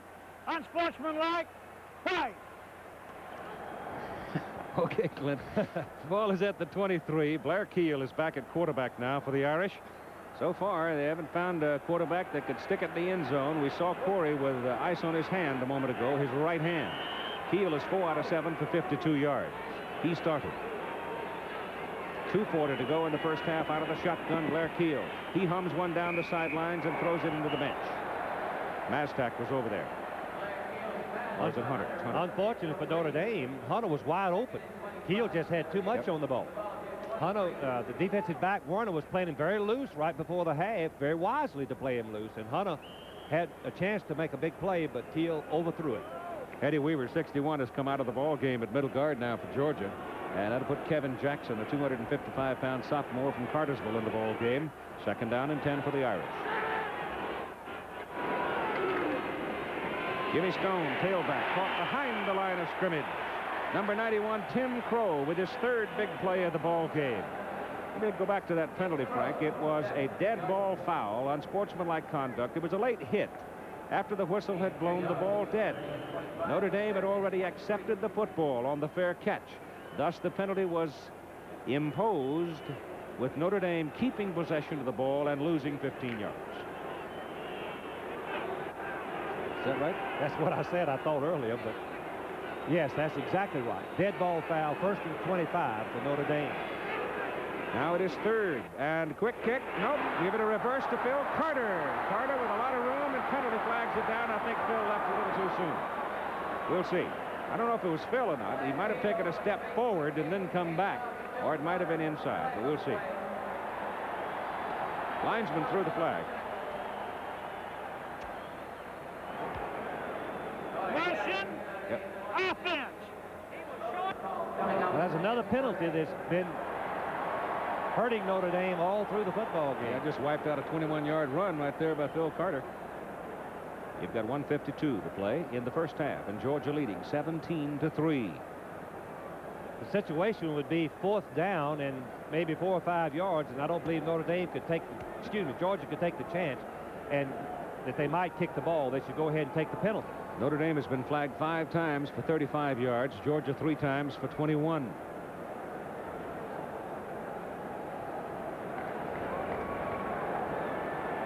Well, you've got 1:52 to play. You're looking at 3rd down and a half mile. So unless they come up with a real big play here, Georgia should be able to get the football back in rather decent field position. And we go back again to the penalties against Notre Dame and the mistakes that they've made. Without the penalty, the dead ball penalty, Notre Dame would have had 1st down at the 40-yard line. That's right. All right, Ross comes in at linebacker, replacing Forts. Forts was hurt earlier. He's been back in play. It is 3rd down. They've got to go to the 48 to get the 1st down. The ball is sitting just inside the 20. And Corey is back at quarterback. Mike comes outside, and he is caught from behind and brought down at the 20-yard line. And making the tackle for Georgia, Jimmy Payne, following the play. And now Notre Dame will have to punt on 4th down. And the punt's going to be hit somewhere around the 10 or 12, so Georgia should have pretty good field position. And Georgia calls timeout very wisely so that they can stop the clock and have a chance to maybe score. And as you saw, 1 minute and 19 seconds left to play in the first half. The Bulldogs and Notre Dame both have 2 timeouts remaining. Goodyear adds something extra to radials. All-season performance. So radials like Arriva are built for sun, for rain, for snow. Arriva is a high-mileage, fuel-efficient, steel-belted radial. Even its footprint tells you it's different. So why buy a conventional radial when you can step up to Goodyear's newest all-season radial? Goodyear, quality and innovation. People across America, from New York to LA, they're leaving their cars at home and going the Greyhound way. No need to worry about driving when there's someone you can trust. Next trip, leave your car at home and your troubles behind. Go Greyhound and leave the driving to us. January 10th, on the season premiere of ABC's Wide World of Sports, the Hula Bowl. And on the 17th, the hilarious Globetrotters hit Hollywood. Moments of excellence coming up on ABC's Wide World of Sports. Blair Keel in to punt on 4th down for Notre Dame, standing back at his 6. 1:19 to play. Scott Werner is deep for Georgia. Bulldogs leading 17-3.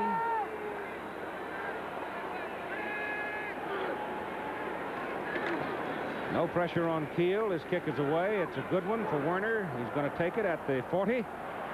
Looks for a little hole. Finds a little bit. Makes some more and runs it back to the Notre Dame 47.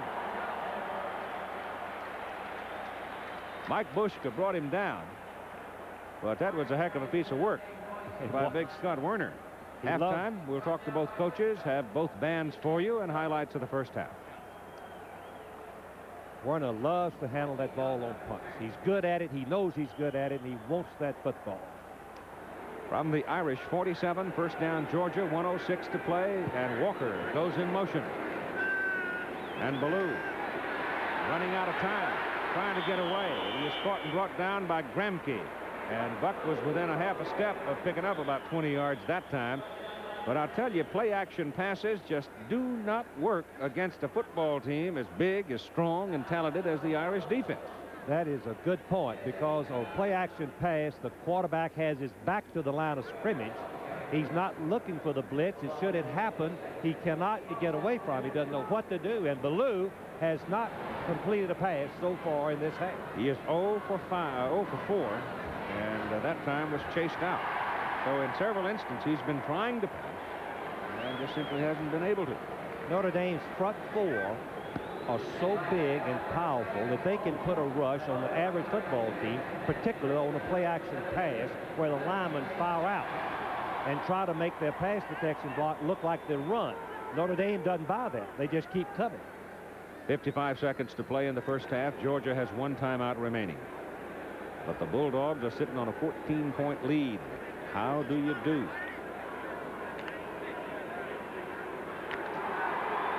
Wallace Wade.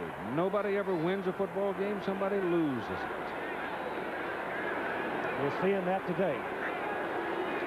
Ballou deep drop this time. Goes short. Throws it in front of Herschel Walker. Never had a chance.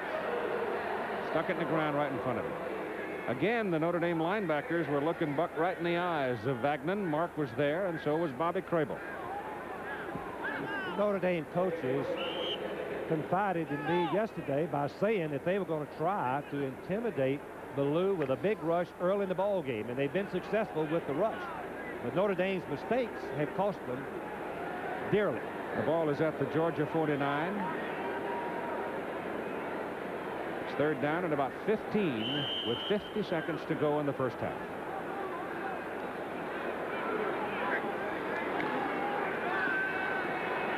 Ballou has time, goes on a sideline pattern intended for Norris Brown, and it's knocked away by Tom Gibbons, a senior out of Alexandria, Virginia. Fine play by Tommy, and it brings up 4th down and kicking time for the Bulldogs. So Georgia is not able to do anything with the opportunity they have. See Brown coming across. He was open. If Ballou probably had thrown the ball a little sooner, might have been able to come down with it. Very good point. The ball was just late. He was open momentarily, Brown. Malkowitz in to punt. Gets it off, spins it up there. Again, good hang time, forcing John Krim into a fair catch call back at the Notre Dame 17.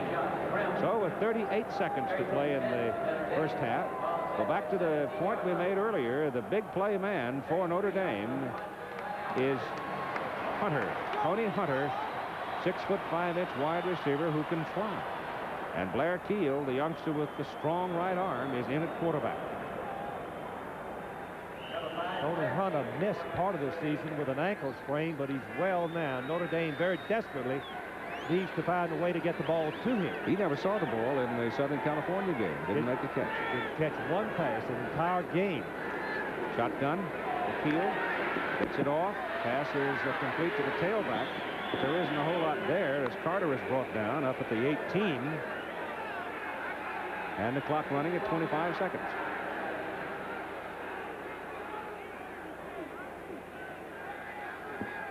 Looks like Notre Dame's going to let him run out. Now they call time. Keel is called. He looked to the sidelines for the play, didn't have it, and called time. Irish now have one timeout remaining with 14 seconds to play. As I told you, a new Sugar Bowl record here in the Superdome of 77,895. The old mark was 484 after the 77,000. And if you're wondering about the rushing record, let me tell you that the Sugar Bowl record is 202 yards by Tony Dorsett, and he set that against Georgia. And Pittsburgh was the national champion. Herschel Walker now, on 17 carries, has 95 yards. He has a chance because of his tremendous speed. And he's like a lot of the great running backs. Frank, he just gets stronger as the game goes on. And looking at his long runs for the season, he had 2 in the fourth quarter, 2 in the third quarter, which is a true indication of what you said. He gets stronger as the game goes along. O.J. Simpson was that way. Jimmy Brown was that way. Big guy from Texas was that way. Earl Campbell. Second down and 8 from the 18. Blair Keel out of the shotgun up the sideline. Oh, what a hit Hunter took. Whoa. Tony's all right. I don't know about the Georgia man, though.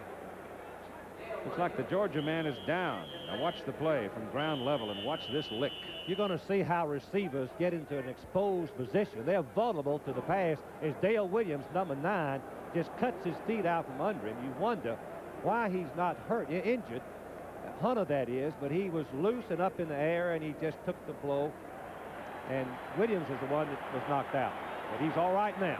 Hunter is 6'5", 211, and a sophomore. There's Herschel.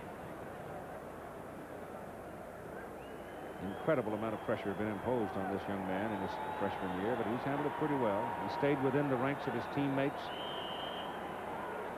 That's a very great point, because all the publicity could just ruin a youngster, but Herschel, very unusual. I thought one of the smartest things he did, too, was stay at home to go to school. Around friends and family, Keith. Very important. The ball is just sneaked out to the 20 now, and that should do it for the first half of play as the clock ticks off. And Clint Fuller has waved it stop with 2 seconds.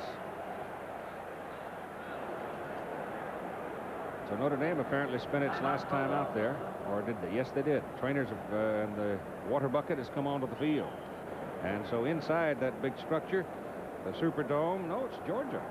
Georgia called the timeout. Well, they want see, Notre Dame, they know full well is going to either put it up or punt it, and they want Scott Werner to get a hold of it. So on 4th down and long, Werner should be able to get the football up around the middle of the field. Sundays on ABC Sports, we'll have the Superstars and International Boxing starting January 25. And ABC's Wide World of Sports will premiere February 1. Check your local listings for those events. Keith, I'd be surprised with only 2 seconds on the clock if they try to punt it. I would, they too. can use the 2 seconds on a running play before Georgia could possibly call timeout. I don't. Well, Georgia without timeouts now. I would not want Scott Werner running around back there in this particular point in the ball game. Not when you're down by 14 points, because he is dangerous and not going to kick it. They give the ball off to Phil Carter. Carter with a Convoy out in front, runs it out across the 30, and that'll do it for the first half of play in this 47th Sugar Bowl game. And the Georgia Bulldogs are leading the Fighting Irish of Notre Dame by a score of 17-3. And Bill Fleming is standing right now with Vince Dooley. And with Vince Dooley right now, Coach, it sure looks like you do have the #1 team in the nation. What alertness. Well, it's still too early to tell, but we did make some big plays in the kicking game that got us going. And we had an opportunity to hopefully to get one more. I was hoping we could, but I think we're really just starting now. The second half is where it is. You could have had one more on that long bomb to Norris Brown. Yeah, he was open, and he beat our tight end can run, and we may throw to him again before the day's over. Does it surprise you that you have not completed a pass and yet you lead by 14 points? Well, I hadn't thought about it. I don't even keep those stats, you know, but I think we're fortunate to be where we are. Second half is where it is. You know, on the kickoff where there was a mix-up in the Notre Dame receivers, do you have any idea what could have happened there? Is there a difference in depth perception in this dome? Well, that's what Archie Manning told me the other day, and he's played in it a long while, so he should know. But evidently it looked like the kick was going to go further than what it went. It looked like the safety man just ran out, assuming that it would go deep, but it hung and dropped short. Thank goodness. Okay, Coach. Thanks very much for joining us. Vince Dooley, who heads to the dressing room. We'll be back in just a moment with our halftime activities here after this word about an upcoming ABC show, as well as this word from our local station. Chevy Citation. We said it was a whole new kind of compact car, and we proved it. We put Citation to work with its front-wheel drive, room for 5, outstanding storage space, and impressive mileage. Now, as the most successful new Chevrolet ever introduced, and the best-selling front-wheel drive car in America, with 500,000 owners and 6 billion miles, there's no doubt about it. Chevy Citation. It works. Outside, the Canon NP200 may look like any small copier, but inside there's a world of difference, a world of micronics, where 20 copies a minute are not only possible, but made reliable with a microcomputer. Fiber optics precisely defines your image, and a toner projection system gives you clear copies on virtually any paper. Up to 11 by 17. Compact in size and price, the Canon NP200 is definitely worth looking into.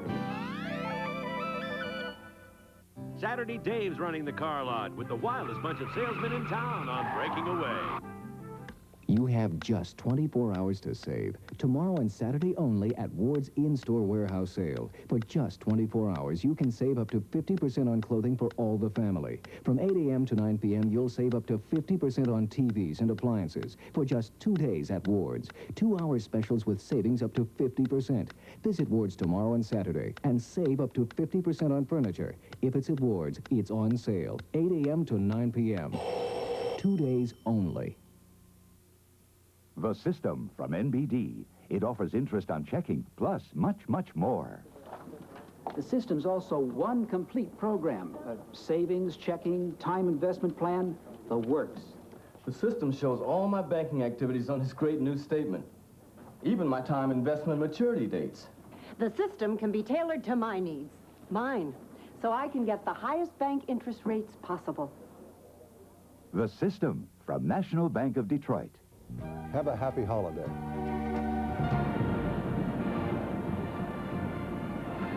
A scoring summary in the first half breaks down like this. You can see that Harry Oliver hit a 50-yard field goal to give Notre Dame the early lead 3-0.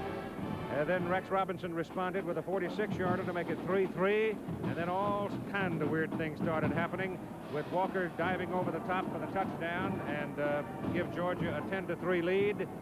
And then in the second quarter, Notre Dame fumbled the ball away on the 22, and Walker took it in. Robinson made the kick, and Georgia goes into the locker room at halftime leading by a score of 17-3. And time now for Fireman's Fund Flashback, brought to you by Fireman's Fund Insurance. Fireman's Fund Insurance is brought to you by an independent agent near you. And let's take a look now at some of the highlights of this first half, Frank. As you praised it a moment ago, this football game has taken some weird turns. Very definitely. I think the fact that Georgia has not completed a pass shocks me, and they're leading 17-3. You mentioned that earlier, but it's a big shock. And the fact that Notre Dame continues to make mistakes, like on this particular field goal, they had 3rd down and 1, got an offside penalty, forcing the field goal by Harry Oliver. And Terry Hogue came in over the middle to block the field goal. The ball bounded all the way up across midfield. Georgia possessed it. And then came the Georgia kickoff by Rex Robinson. The ball was kicked high into the sky, if there is such a thing to do in the Superdome. But he had just kicked a 46-yard field goal to make it 3-3. The ball is way up in the air. Ty Barber and Jim Stone apparently feeling the ball was going to carry into the end zone, but it didn't. It came straight down, took a Georgia bounce, rolling around, and now watch Kelly come downfield. Bob Kelly, number 29. He pounces on the ball, and Georgia has possession of the ball just inside the Irish 2-yard line. And from that point on, it didn't take very long for Herschel Walker to put it in the end zone. And Walker just simply takes it right up over the top. And right over his very fine all-Southeastern Conference players, Morrison and Hudson. Watch the youngster. Goes over, as we said earlier, he's carried the ball 274 times and only lost the ball once by a fumble. One of the most remarkable feats that I can ever remember. Well, Notre Dame's second big mistake in the football game. John Sweeney, the fullback, and the only time that John carried the ball in the first half, handoff was here, and he gets stuck right in the middle there. The ball squirts loose. It looked like the linebacker Ross was the fellow that really had stuck his helmet in there. Ball comes squirting out, and the Bulldogs recover the ball, and once again are in scoring position. And once again, they are able to exercise this opportunity. Well, as you said many times, we all know football is a game of mistakes. Notre Dame made the mistakes back up close to their goal line. Georgia hasn't had much offense, but they've had enough to stick it in the end zone when they got the opportunity. Both fullbacks are in the lineup out of this formation. Stewart, number 33, and Womack, number 25. Both get big blocks, but it's really Womack with a knockdown block on John Krim there that opens the door for Herschel Walker to score. Oh, coaches love to see that. The fullback doesn't get much glory carrying the football, but he takes pride in his block, and he knocked the cornerback down, and Walker just walks into the end zone.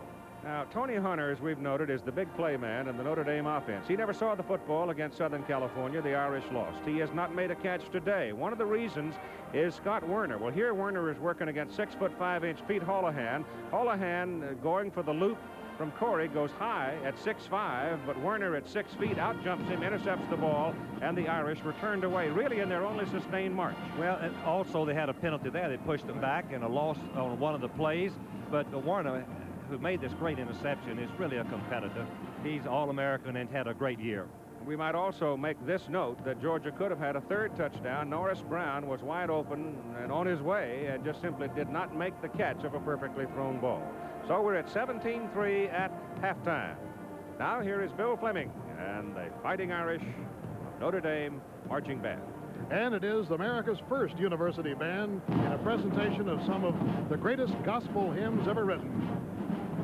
Robert F. O'Brien, the director of the band, and we're listening to He's Got the Whole World in His Hands. From that they go to Take My Hand, Precious Lord, Swing Low, Sweet Chariot, and finally a number that the University of Notre Dame band has been noted for, the Battle Hymn of the Republic. So let's watch and listen here in the Superdome as the Fighting Irish are trailing at halftime by 14 points.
University of Notre Dame's band of the Fighting Irish, performing here at halftime before this record crowd in the Superdome in New Orleans.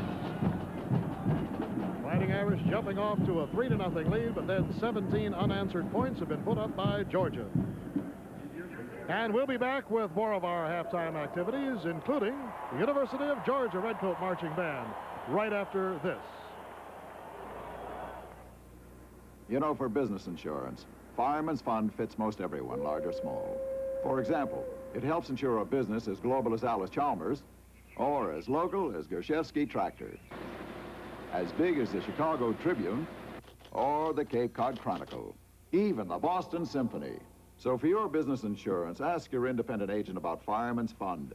Large or small, this hat is just your size. In the yellow pages, Fireman's Fund Insurance Companies. On ABC Sports, the unforgettable moments about to unfold. On ABC's International Boxing, the sting of defeat, the strike of glory. The Pro Bowlers Tour, impossible spares, improbable victories. The Superstars, the moment of triumph among those unfamiliar with defeat. And moments of unparalleled excellence. ABC's Wide World of Sports, Saturdays and Sundays. The challenge of the 80s is excellence, and you'll find it on ABC Sports, the leader in sports television. Back here in the Superdome in New Orleans, the Georgia Bulldogs, ranked #1 in the nation, have certainly proved it during the first 30 minutes of action. They're out in front of Notre Dame by the score of 17-3.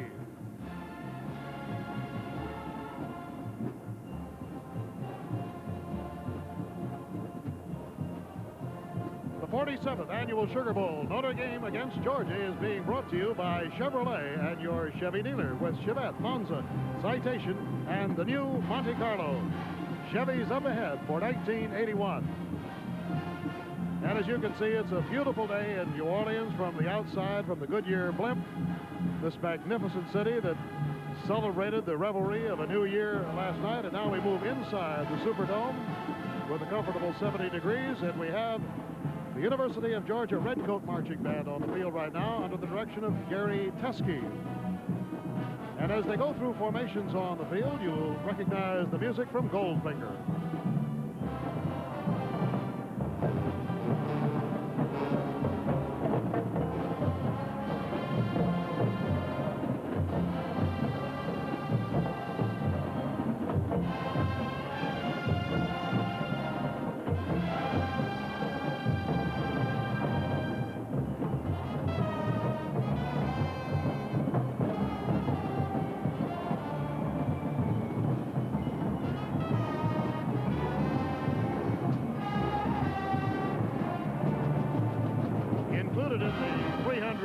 Member band, we have the Georgettes, the Majorettes, the Bulldog Banners, and solo twirler Alice Nicholas.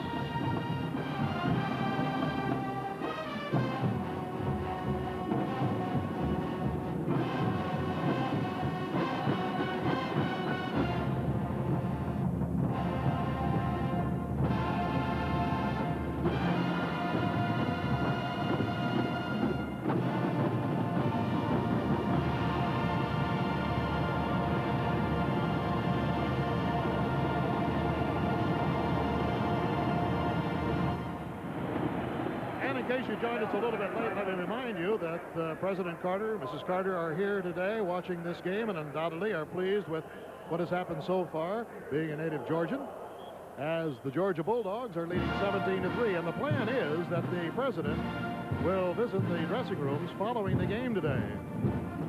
And so that will be a rather exciting moment for the winners as well as the losers. And now, the Redcoat Marching Band with a little jazz rock version of Jingle Bell.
And as much fun as the Georgia band has had playing Jingle Bells, probably their biggest thrill came at the start of the game today when they played Hail to the Chief in honor of the President of the United States, who was in attendance today. And now the band, for their finale, will swing into the 1941 March Reprise. This is from the motion picture 1941 and will feature circles, parabolas, stars, pinwheels, and all of the other things you come to expect at this time of the year with the Gala New Year's celebration. And there was a big one, of course, here in New Orleans last night. Once again, the Redcoat Marching Band and their finale, 1941.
That the University of Georgia football team would like to send their best wishes to Jody Tanner, a manager for the team who was seriously injured in an automobile accident during the holidays and was unable to accompany the team to New Orleans. So the team sends its best to Jody.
The University of Georgia Redcoat Marching Band performing here at halftime before this record crowd of more than 77,000. It brings back old memories of the former Sugar Bowl, now in a state of deterioration, really. The old Tulane Stadium that was the site of so many Sugar Bowl games, and this is the sprawling area of New Orleans. And there, of course, is the sparkling Silverdome that has housed so many great events. More halftime activities after this commercial message and a word from our local station. This Bud's for everybody who puts in a hard day's work.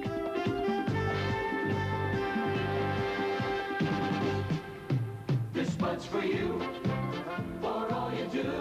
The king of beers is coming through. Yeah, just for you, that distinctively clean, crisp taste that says Budweiser. For all you do. This Bud's for you.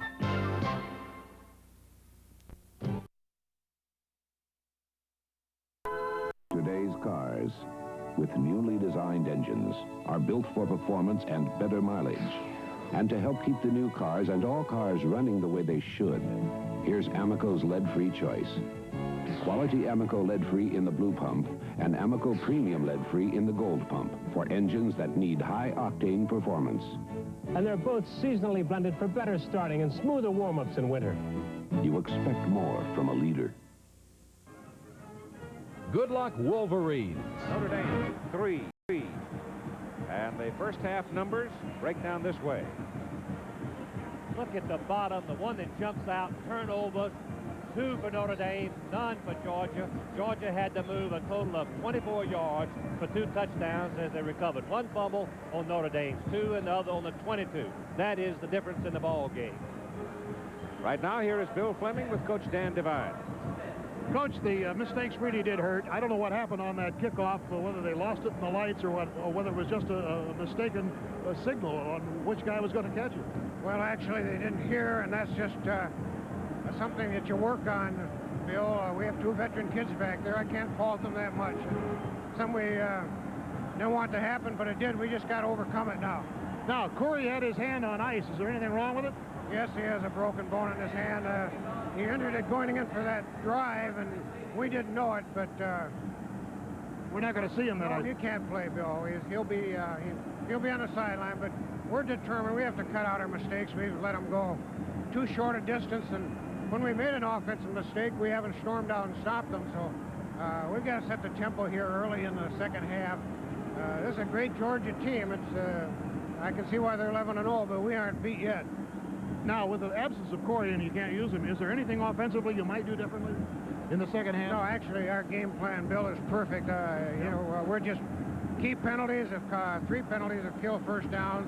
3 turnovers, and that's 3 turnovers, and that's it. We're doing everything right except execution, and we just have to execute. Okay, Coach.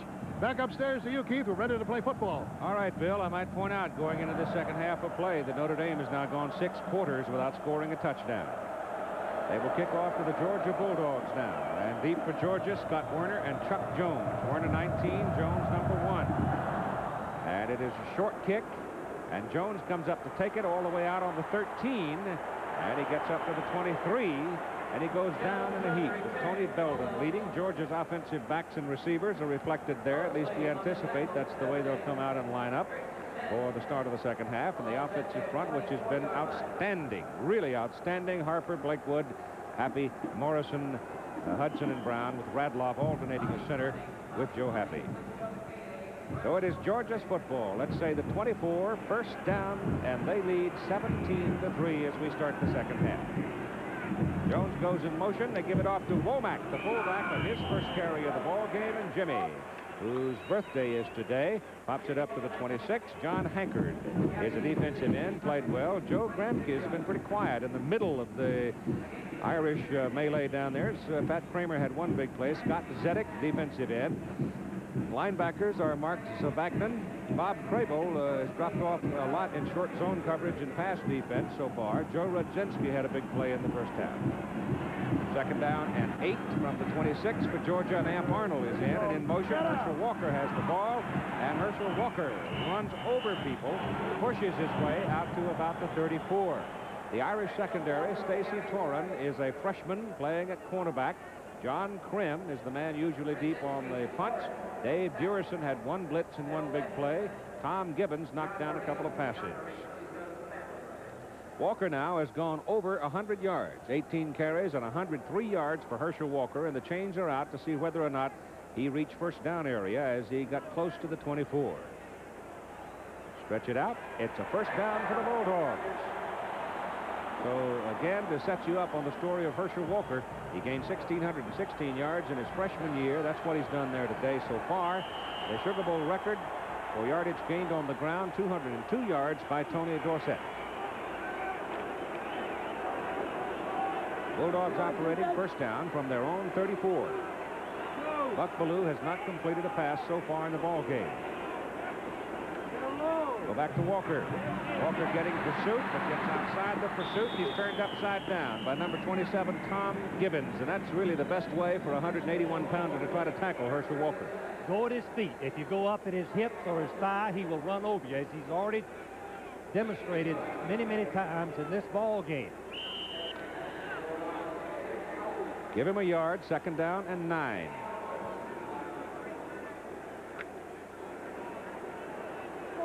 Two turnovers by Notre Dame produced touchdown opportunities for Georgia. They cashed them in. The third turnover with a pass interception in the Georgia end zone. Buck Bellew staying with the play-action passing. And there you go. Tim Marshall just kept coming and got him. Marshall and Zedek were both there. And the loss is back inside the 25 to the 24. Loss of 10. Number 77, Tim Marshall, is just a freshman. He started 2 ball games, played in all 11, and has 10 sacks for the season. That's his 11th. That shows the quickness of this young freshman. That is the 3rd sack of Ballou in the ball game for a total of 11 yards. And now it is 3rd down and about 20 for Georgia. Notre Dame trying to get the momentum, trying to get the edge early. They give it to Walker, and Herschel's outside, comes back up to about the 34 before a couple of fellows in white come up to get him. Dave Durison being the primary hitter on the play. And now Georgia's got to punt it away. With Malkowitz coming onto the field, Notre Dame should have the ball in pretty good field position. The Notre Dame defense stopping Georgia on their first series is a big psychological boost to them, plus giving them pretty good field position. That's Scott Grooms on the sidelines there, another freshman quarterback warming up. You've heard that Mike Corey has a broken bone in his right hand and can't play anymore. Blair Keel will be coming out. Fair catch is called by Notre Dame's Durison back at the 34. It was a 33-yard punt with no return, and now here are the Irish. Let's see what the offense can do.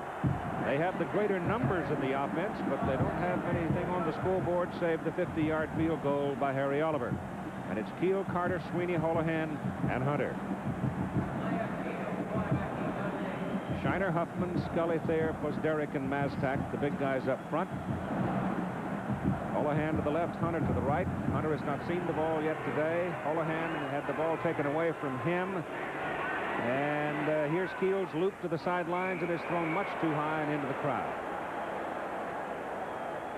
The University of Georgia defense. Robert Miles played very well, a senior out of Montgomery. Jimmy Payne, only a sophomore, hometowner who stayed there to play ball. Eddie Weaver had a big first half, playing the middle of the defensive unit.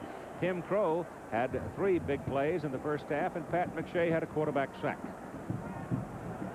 It is 2nd down and 10 for the Irish from the 34. Keel now 5'11" for 54 yards. Georgia's defense bouncing around, drops off to a 4-man front. Keel outside, turns it upfield. Big, strong youngster who can run the football, and he runs it out of bounds up around the 45, and that will be a 1st down for Notre Dame. Frank Ross is the linebacker, captain of the team for this game. Nate Taylor is an improving sophomore linebacker. Scott Werner is the cornerback who had the interception, the punt returner. Mike Fisher also had a big pass deflection. Chris Welton recovered the fumble that gave Georgia its 2nd touchdown opportunity. Jeff Hipp led the club in interceptions with 8 during the past season, and that man has been the wheelhouse, the horse.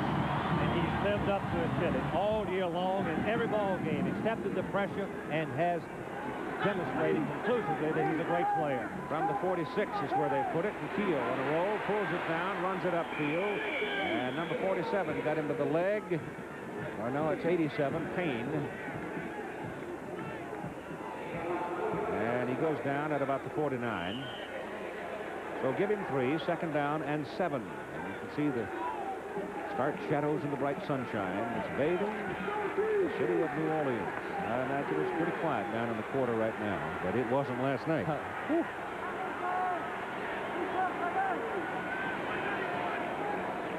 Holohan in motion. And the pitch to Phil Carter. And Carter dives it over the right side and gets decent yardage out of it, puts it down on the Georgia 47, and it'll bring up a 3rd down and about 2. This is a very, very critical call and play for Notre Dame. They need to keep this momentum. 3rd and 2 is a tough call against the Georgia defense because they've got to run up the middle or they take a chance going wide for the loss, which happened early in the game.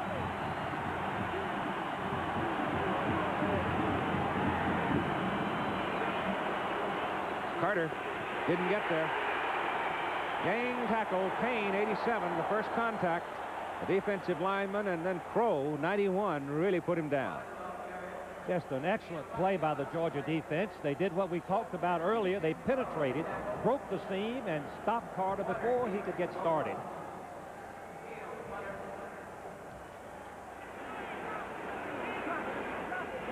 So Blair Keel drops back in punt formation with Scott Werner deep for the Bulldogs on 4th down and 2. Keep going, Mike! Keep going, Mike! No pressure on him. He hangs it a mile high. Werner's going to let it go. Notre Dame trying to get to it, down it, knock it back. Going to bring it out to the 20. And so the two teams trade offensive possessions. Notre Dame gets some movement, but not enough. 47-yard punt, Georgia's ball, and 10:07 to go, third quarter. Is the Energizer just another battery? Is Niagara just another falls? The Energizer from Ever-Ready Technology. Of all leading brands, nothing outlasts, nothing outperforms the Energizer. Ever-Ready made sure. Your game, calculator, recorder, they'll tell you. Energize me. The Energizer. Energize. For life. Long life. On my weekly New York television show, I advise people on the best restaurants, gourmet food, and fine wine. Of course, advising about wine can be difficult, but a wine I confidently recommend is Hearty Burgundy from Ernest and Giulio Gallo, a delightful wine with a most enjoyable taste. The truth is, the more you know about wine, the more you appreciate Gallo. Hearty Burgundy from the winery of Ernest and Giulio Gallo. Saturdays this season, ABC's Pro Bowlers Tour begins its 20th year with impossible spares, improbable victories, and the strike of excellence. The Pro Bowlers Tour premieres January 10th on ABC. The Georgia Bulldogs leading in the ball game, 17-3, have the ball first down at the 20 in the third quarter. Georgia, the only Division I team with an unblemished record, ranked #1, trying to win their first national championship ever. Pitch out to Walker. Wants to throw a halfback pass. Gets it off. It's a knuckleball down the sidelines, but there's incomplete. The ball was well short, but there is a penalty flag thrown downfield. Amp Arnold was the intended receiver on the sideline, so let's see what the flag's about. I believe it was the receiver went out of bounds on his own and not pushed out of bounds. Therefore, when he came back in, he was ineligible. No penalty. No penalty. Official picks up his flag, and it remains at the 20, and it's second down. If he had caught the ball, there would have been a penalty. That's correct. They brought it back incomplete. Ballou turns his back, throws it short, intended for the fullback, Womack. Can't hang on. Wouldn't have had a first down anyway. He would have gone out of bounds at about the 26. And so that brings up a third. Buck Ballou now is 0 for 7. That is really amazing because against Georgia Tech in the final game of the season, as Georgia Tech gained on Georgia and trailed them only by 3 points, Ballou took them down the field throwing the ball for 3 quick scores.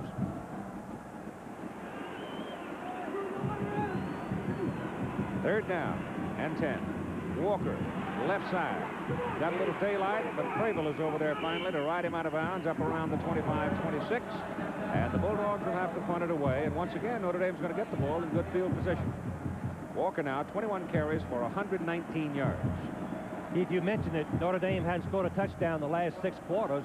In the game that they tied, they didn't score a touchdown against Georgia Tech, and they didn't score a touchdown against Southern Cal in the game that they lost. Well, they've actually gone 10 quarters, haven't they? Well, no, Georgia Tech was 2 weeks before. They played Air Force and Notre Dame in between them. That's right.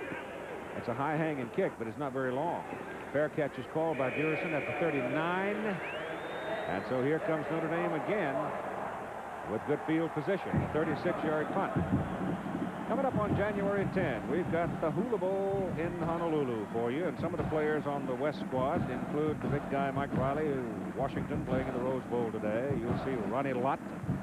The quarterbacks will be Phil Bradley of Missouri, Samoa, Washington State. Mark Herman will be the quarterback of the East team. And it's just a heck of a collection. Phil Bradley of Missouri at quarterback for the West.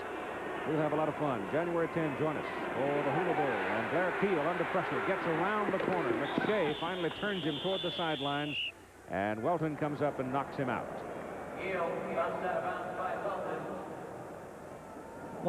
One thing that we should draw attention to the fact that Notre Dame is rolling out against the wide tackle 6 front, which means that the defensive ends and tackles are very wide. And as Eddie Weaver, their very fine tackle, leaves the game, number 61. Let's watch and see if we can tell. He's trying to fight his way through, then releases and pursues out the line. And he's limping. He was hurt earlier. Ball is sitting out at the 43-yard line, second down and about 5, and the sideline pass is complete to Pete Holohan. Pete's a big guy, 6'5" and about 228 pounds. Georgia has to gang tackle him to get him down, but he's got a Notre Dame first down at the Georgia 43. If Notre Dame can just hit some short passes and let their backs and receivers run with it, I think it will change the Georgia defense from the way they played so far. As Houlihan, number 31, goes out. As Keith mentioned, he's a big one, 6'5". Let's watch him run as Scott Warner, the All-American, misses him, but fights right back and gets in the play. First down, Irish. Bulldog 43. Georgia leading 17-3 with 9:15 to play, third quarter. Keel gives it to Jim Stone, the tailback. Stone runs with authority inside the 40 to the 38. Got almost 5 before Nate Taylor made the tackle. Taylor is only 5'11", 198, paying the left side linebacker. And he's not the fastest fellow around, certainly not the biggest guy around, but all he does is make one big play after another. As we said earlier, he's a walk-on. Everybody in Georgia turned him down. He went to the university and got a battlefield promotion before the Clemson ball game by being given a scholarship and a starting position, which he's held for 2 years. On second down, Keel on a drop. Gets his pass off to the sidelines. The pass is caught by Pete Holohan. Pete Holohan shrugs off one Georgia tackler and finally is out of bounds down around the 25, and that's going to be another first down for Notre Dame. So once again, they're moving. Notre Dame repeated the same pass as we look at Uga. He needs to fire those Bulldogs up a little bit by Houlihan going from the inside position out on the boundary. And Fisher missed the tackle before Nate Taylor, the linebacker, came out and knocked him out of bounds. At the 25, first down Irish. Bushka in at flanker, Holohan out.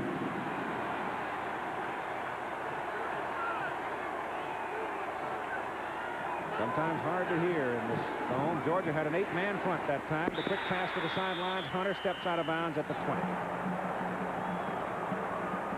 Keith mentioned that it's hard to hear in the dome. Some coaches just refuse to change the play at the line for the fear of someone not hearing and getting a bad play. The noise bounces back down on the field from the roof, makes it very difficult. 8:25 to go in the third quarter. The Irish just inside the 20. Second down and about 5.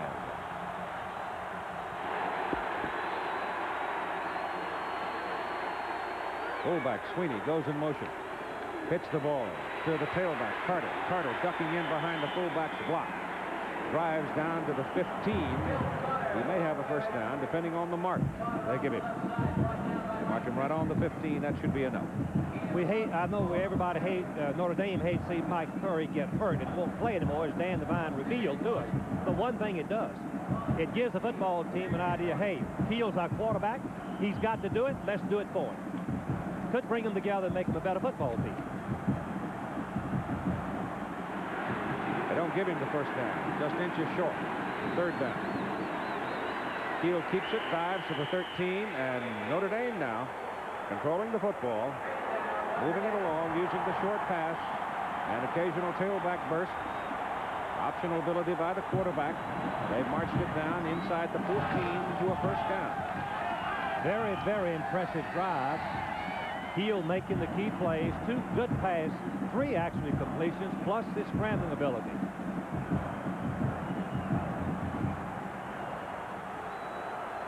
Just inside the 14. Hand the ball off. Fullback Buchanan is hit. Maybe a yard on the carry. Again, gang tackling by Georgia. The swarming Georgia defense. As we said earlier, they believe in stopping the wide plays, go slow inside, and try to swarm the ball carrier, which they just did on Sweeney, number 33. Look at this interesting stat. 6 opponents this year at halftime. Jim Stone is coming at tailback as they go to the split back formation now with Carter leaving. Keel drops back, throws for Hunter. No, out of bounds. Connie Hunter Running with Mike Fisher. Hunter at 6'5", Fisher at 6 feet. Keel put it there, but he's out of bounds. Little play-action pass, and Hunter and Fisher are just bumping each other, as you could see earlier. And let's see if Hunter is in bounds. He has to, remember, come down with 1 foot in bounds. Don't believe he did. He had the takeoff foot inbounds, but he did not possess the ball from that angle. Let's see what we see from here. Watch the little shoving going on right here. Let's see. No, I don't believe it was a legal play. Looked like an incomplete pass. 10th play in this possession by the Irish. 3rd down, loop to the corner for Holohan. And Pete cannot come up with it as he and Werner fought for the ball. Last time they threw that pass, Werner intercepted it. This time he had to fight for his life to knock it loose from Holohan. Werner's playing man for man, not watching the ball until the receiver jumps up. Watch him turn his head at the exact time the receiver jumps for the ball. And you can see that that's, in my judgment, that's close to interference. If he's not facing the passer, he cannot bump the receiver. 30-yard field goal attempt by Harry Oliver. He has a 50-yarder. He's 7 out of 7 from this distance on the season. Left hash mark, the left footer, knocks it up and missed it. He missed it. So here's Notre Dame with a well-conceived drive, running off 11 plays, and they are turned away empty and still trailed by 14 as Georgia takes over. She's Danish, Lily. 1 minute. Harold's here, and the next. Harold who? He was always so healthy then. Poor Harold. Poor Harold? Harold who? You, Harold Pearson? Come with us. You mean But I got a wife. I got a kid halfway through school. A house that's half paid off. A Christmas club. But you saved a lot on your new piece of the rock, Prudential Life Insurance. That'll help pay for things. And you got it at Prudential's lowest premiums in 50 years. Yeah, when my Prudential agent told me that, I snapped it up like, well, you know. You can get Prudential's lowest premiums in 50 years, reductions up to 18%. I never thought I'd go like... Nobody ever does. For life, health, auto, home. Prudential Insurance. A look at the field goal by Harry Oliver. Important thing is to judge from here when it goes by. It was no good, regardless of what your opinion might be. Now it looks like it's passing the goalpost outside. As it hooks later, it looks good from there. But it's long since gone by the uprights. And Georgia back to the attack, hands the ball off. And for the first time today, I guess it is, Herschel Walker is knocked down behind the line of scrimmage. First time, and Pat Kramer was the man primarily responsible for Notre Dame. He loses a yard. There's Mike Curry, who played some at quarterback in the first half, and has a broken bone in his right hand.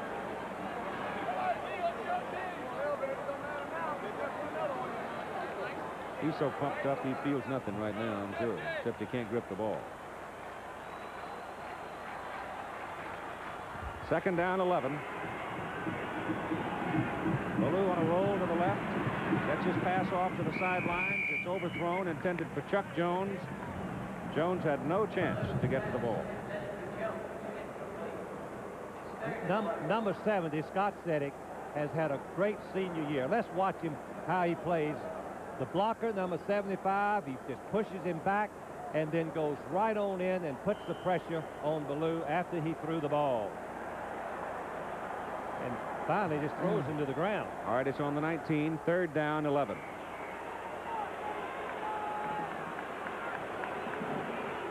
Ballou gives the ball to Walker. Walker can't find much room. Gets from the 19 out to about the 22. Taken down there by Tim Marshall. Now you see Curry's trying to throw the ball. Okay. Maybe it's not a break, though I'm sure they must have x-rayed it. Oh, now we're told, well, anyway, we'll see if he comes back. Dan Devine said he had a broken hand, and we'll wait and see. The kick is away by Malkowitz on 4th down. Not a very long kick. Once again, Notre Dame has good position. Durison fields it and tries to run it back, and he's taken down by Stewart. Ronnie Stewart, fullback, came downfield on the punt coverage after a 35-yard punt. Notre Dame has the football, 1st down at the 43. 5:19 to go in the third quarter. Georgia recovering a kickoff on the Notre Dame 2 when the Irish backs receivers did not cover the ball. Recovered a fumble at the 22 and both times scored. And a 46-yard field goal accounting for their scoring. Notre Dame's only score, 50-yard field goal by Oliver. Keel from the 43. Gets his pass to the sideline. It's good to Holohan. Pat Holohan is caught at the 50 and shoved out of bounds. On the last two possessions, Notre Dame made some yardage, but Georgia strengthened and stopped them. Forced the punt on one occasion and a missed field goal on the second. Notre Dame has come right back to the same pass that they completed to Holohan twice a little bit earlier in the quarter.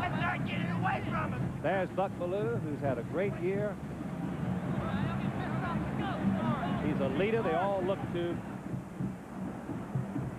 From the 49-yard line, give it to the tailback, and Phil Carter appears to have a first down as he works it down to about the 46 of Georgia. Incredible that Ballou would be 0 for 8. And Georgia be leading. And Georgia be leading. Mistakes. Go back to mistakes. Coaches, that's the one thing that changes the football game is mistakes. Look out now. Scott Werner's come off the field. It's a first down. And Werner is off there now. Let's see who they're going to put over there to cover Hunter. Greg Bell, number 20, is in. Bell is 5'11". Hunter's on this side, lined up against Mike Fisher, the other corner. First down from the Georgia 47. Give it to Carter. Phil Carter pops it up the middle, and he paid for it. He got it down to about the 44. Picked up the better part of 3 yards, but he took a walloping from Weaver and from Crow and from Creeman. Eddie Weaver, number 61, 270 pounds. He delivers a good blow on the offensive blocker, attacking him. Then he waits and finally moves in and helps on the tackle on Carter. Number 61, Eddie Weaver, all Southeastern Conference guard.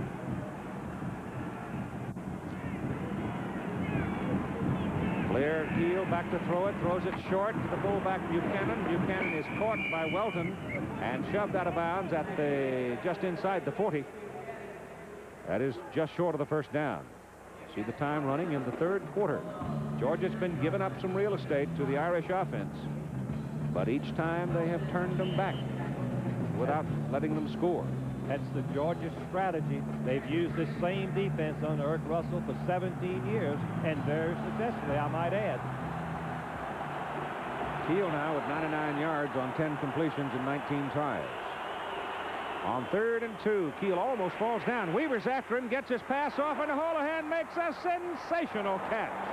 Pete Holohan makes the catch down at the 30, and Notre Dame keeps the drive alive. Terrific catch by Pete. He had to have great concentration because the ball was thrown way behind him. Short yardage.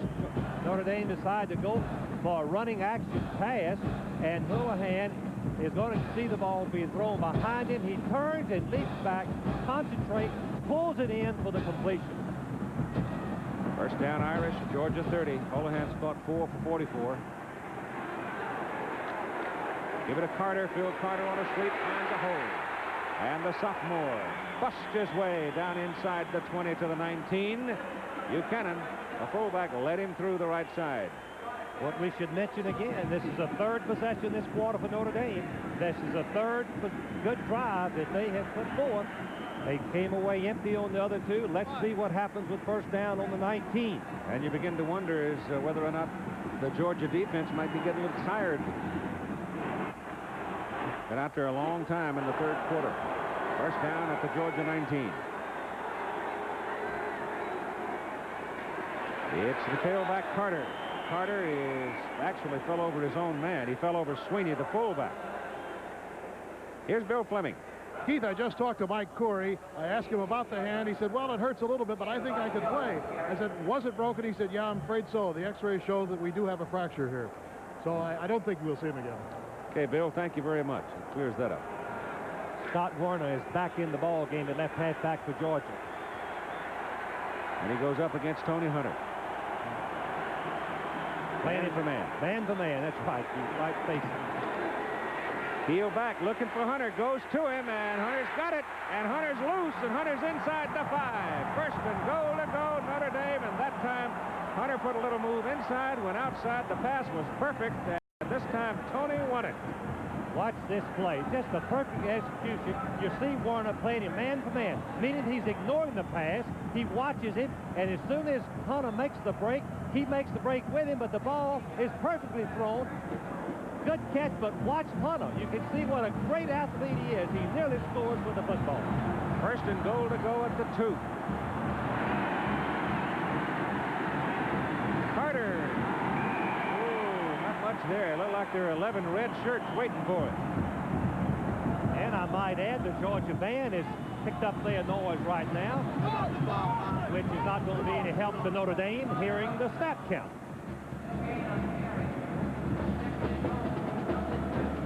He didn't gain an inch. Georgia will use the defense we call guts. Meaning if they throw the ball, there's players, good stats, 12 out of 20. If they throw the ball, it's just a touchdown. Everybody will be coming. Everybody, all of them. Second and goal from the 2. Holohan, motion. Tailback, Carter. Penalty flag. Penalty flag by the linesman across the way. I wouldn't want to guess, but I believe it was Notre Dame. Excuse me, I mean Georgia. Offside! Defense! Right. Lindsey, number 59, playing the defensive left side, may have been the man that moved a little soon. He's a young sophomore that's had a good year. Very talented player that has a 4.6 speed. Now Notre Dame gets a free run at it again. 3 downs to make a yard and a half. I believe that they'll go right over the top with Carter. That is the best and surest way to score in football today. All right, here it is. Second down, goal to go. Carter over the top. Touchdown. Broke the plane. And finally, Notre Dame gets a touchdown at 54 seconds to go in the 3rd quarter. And before Georgia receives the kickoff, Steve, I should mention that the conservatism of Georgia in this 3rd quarter has cost them. They haven't done anything but hand the ball or pitch it to Walker and try one play-action pass that didn't work. They're going to have to get something going, and they will be prepared for it, I'm sure. Notre Dame ran off 8 first downs in that 3rd quarter. The 1 for Georgia. The kick by Oliver is good. And so, with 54 seconds to play in the 3rd quarter, it is now a 7-point lead for Georgia. Business has discovered a whole new problem. Oh, my. The flood of information. Oh. How do you use information instead of being inundated by it? You get the Xerox 860 Information Processor. It helps you manage words and numbers. And if you plug it into the Xerox information outlet, the 860 can share huge amounts of information with other office machines through the Ethernet network, giving every organization what it needs most: better organization. You don't have to be a genius to change your own oil and filter and save yourself up to $10. Valvoline motor oil shows you exactly how quick and easy it is with step-by-step change instructions on the back of Valvoline cans.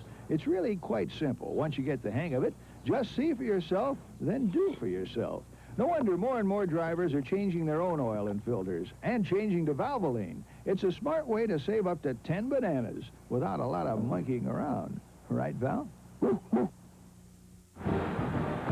Notre Dame scoring drive. They took 3 runs at it and finally got it in. Herschel Walker, number 34, has gone deep on the kickoff return team, replacing Chuck Jones. First time today he has been the deep man. He's back there with Werner. You got 54 seconds to go in the 3rd quarter. The Georgia offense has gone flat. Johnson's going to kick it off for Notre Dame. Irish closing to within 7. Let's see if he kicks it to Walker. Yeah, he does. Is that Werner? Werner takes it. Scott drifts across and takes it at the 1. Tried to get through that first wave, but the Irish got him up around the 24.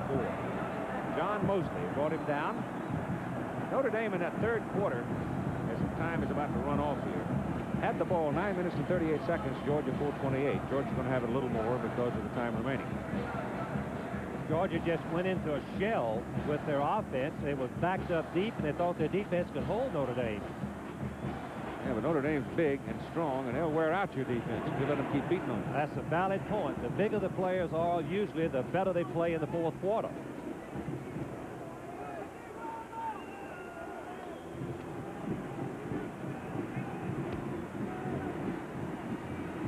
Clint Fuller is going over to talk to the timers on the right. It appears that something may be wrong with a scoreboard clock. Well, I think it ran off some time during the movement of the change there, and I think maybe they want to restore a little time. Gets back to the clock. 14 seconds will be added back to the clock. Okay, that's exactly what happened. They ran off 14 seconds. So instead of 35, you got 49 to play in the third quarter. Well, I'm not sure Georgia likes that. They might want to get the game over, but that is a defeatist attitude, and they shouldn't. They've got to feel like one more touchdown is necessary if they're going to be national champions. And we'll see what they're made of. They've come through in 11 straight ball games, and they know what it is to be behind and come forward. They're not behind on the scoreboard, but they are at the moment behind on that mysterious element that we're all want to call momentum. And momentum is the key of any football game. Every coach knows this.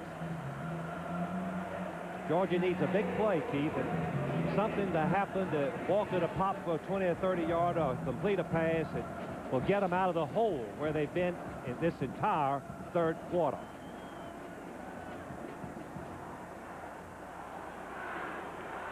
Herschel Walker has already had a big day, running for 121 yards on 23 carries.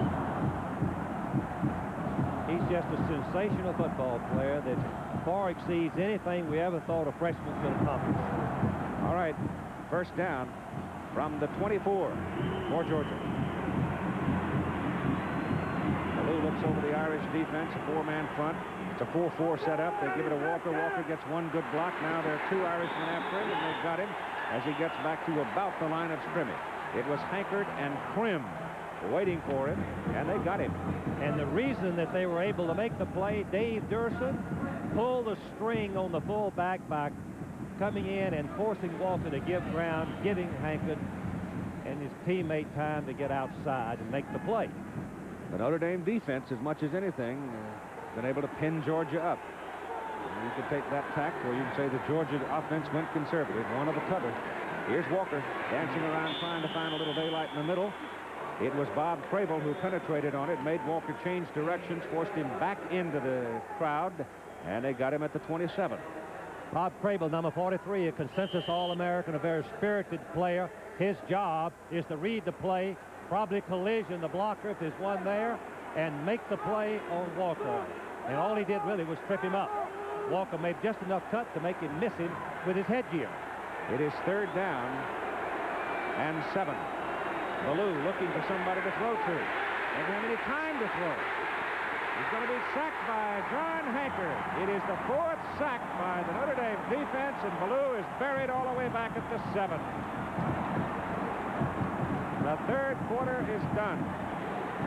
17-10, Georgia leads. We'll continue after this commercial message and a word from our local stations.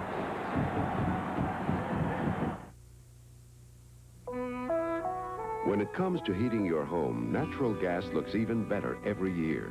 Gas is America's most efficient energy system, with new gas furnaces that are real energy savers. Gas is economical, too, the least expensive way to keep your family warm. And gas is dependable. Vast underground supplies and new sources will mean efficient gas energy far into the future. Gas, the future belongs to the efficient. What would it cost to replace your car's muffler, including installation? Oh, I'd say about $50. No, wait, $45. It'll be around $30. I guess about $40. The aluminized Sears muzzler is only $19.99. That's half of what I guessed. It's hard to believe. On a Cadillac? Is that really true? $19.99. That's a terrific price, with installation included. That's something. Should have known it. Sears. The muzzler, only $19.99 installed. Only at Sears. Dynasty can't buy Fallon Carrington, she'll take. I don't take anything for nothing. At First Federal Savings of Detroit, the new interest-earning checking accounts are big news. Big because First Federal's new checking account earns 5.25% daily interest compounded continuously. It requires a low minimum balance of just $300, offers overdraft protection, and 50 free checks if you open your account now.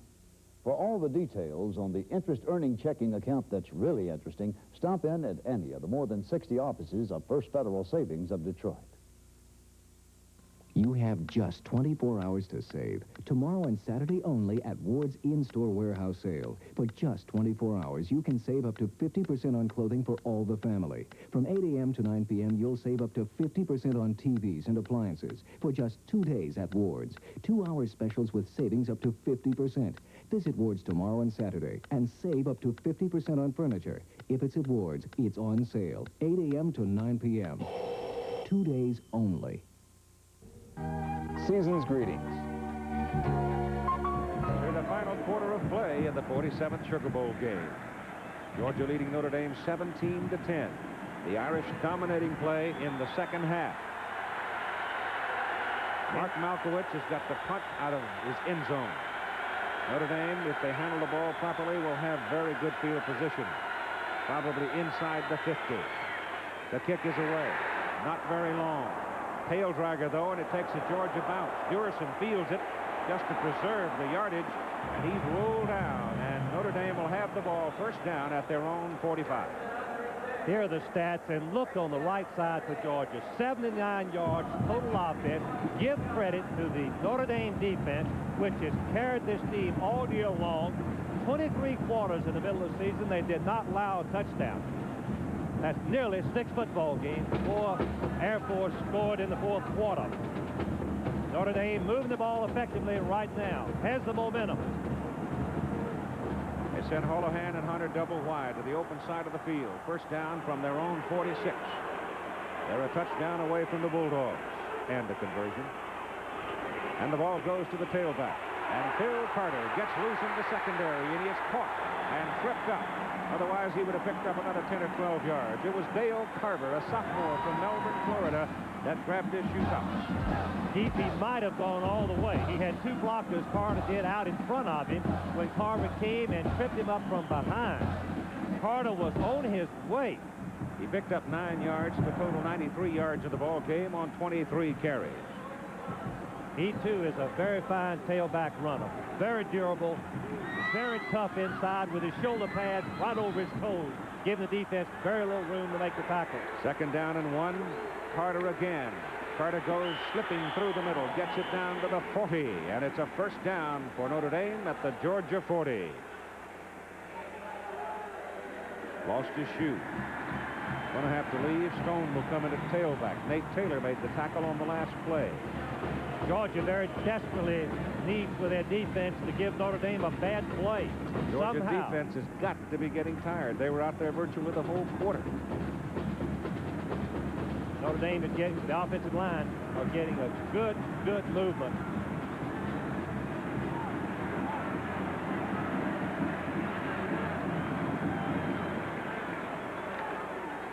Stone, he splits it over the left side, and he's got big yardage. 6 of them down to the 34.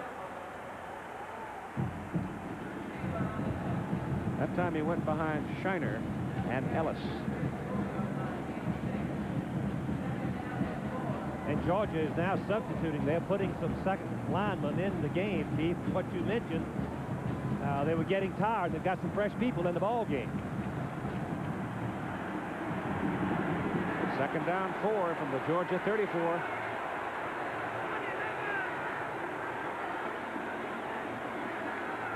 Blair Keel. Gonna keep it. Whoa, that's a dandy little move by the Notre Dame quarterback as he juked the Georgia man. And he goes down the field for a first down for the Irish at the Georgia 28. Tony Hunter, the wide receiver, number 85, came back and made a beautiful block, which helped Keel pick up the needed yardage for the first down. Now the Georgia first-string linemen are coming back in the ball game. Jeff Falk, number 15, warming up there for Georgia. He's a little bigger than Buck. Jim Stone has it. He's got 2 to the 26 in this second half of play. Notre Dame has run off 10 first downs. Georgia 1.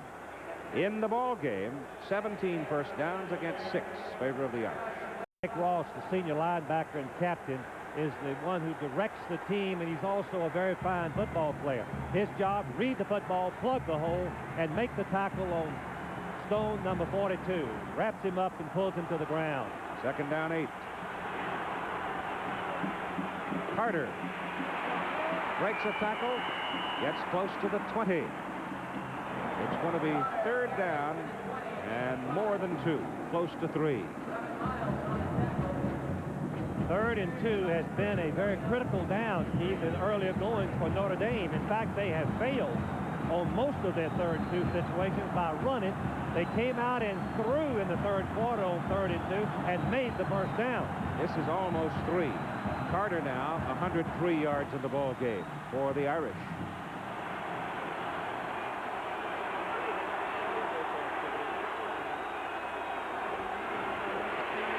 And the try by the Notre Dame tailback. Carter has his legs taken from under him by Scott Werner, and it is now 4th down. One thing that Georgia anticipated was the sweep. They had Warner coming from the corner. Notre Dame is going for the field goal. They're going to go for the 3 in a 17-10 ball game. This is the 4th possession of the quarter. Notre Dame of the half, and Notre Dame has moved the ball on each occasion, only getting 3 points so far. This is another 3-point opportunity. Oliver today has kicked a 50-yarder, missed a 48-yarder, was blocked actually, and missed a 30-yarder. And here's the kick from 38 yards, and it is no good. It is no good.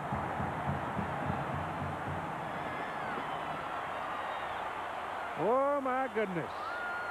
10:56 to play in the game, and the Bulldogs hold.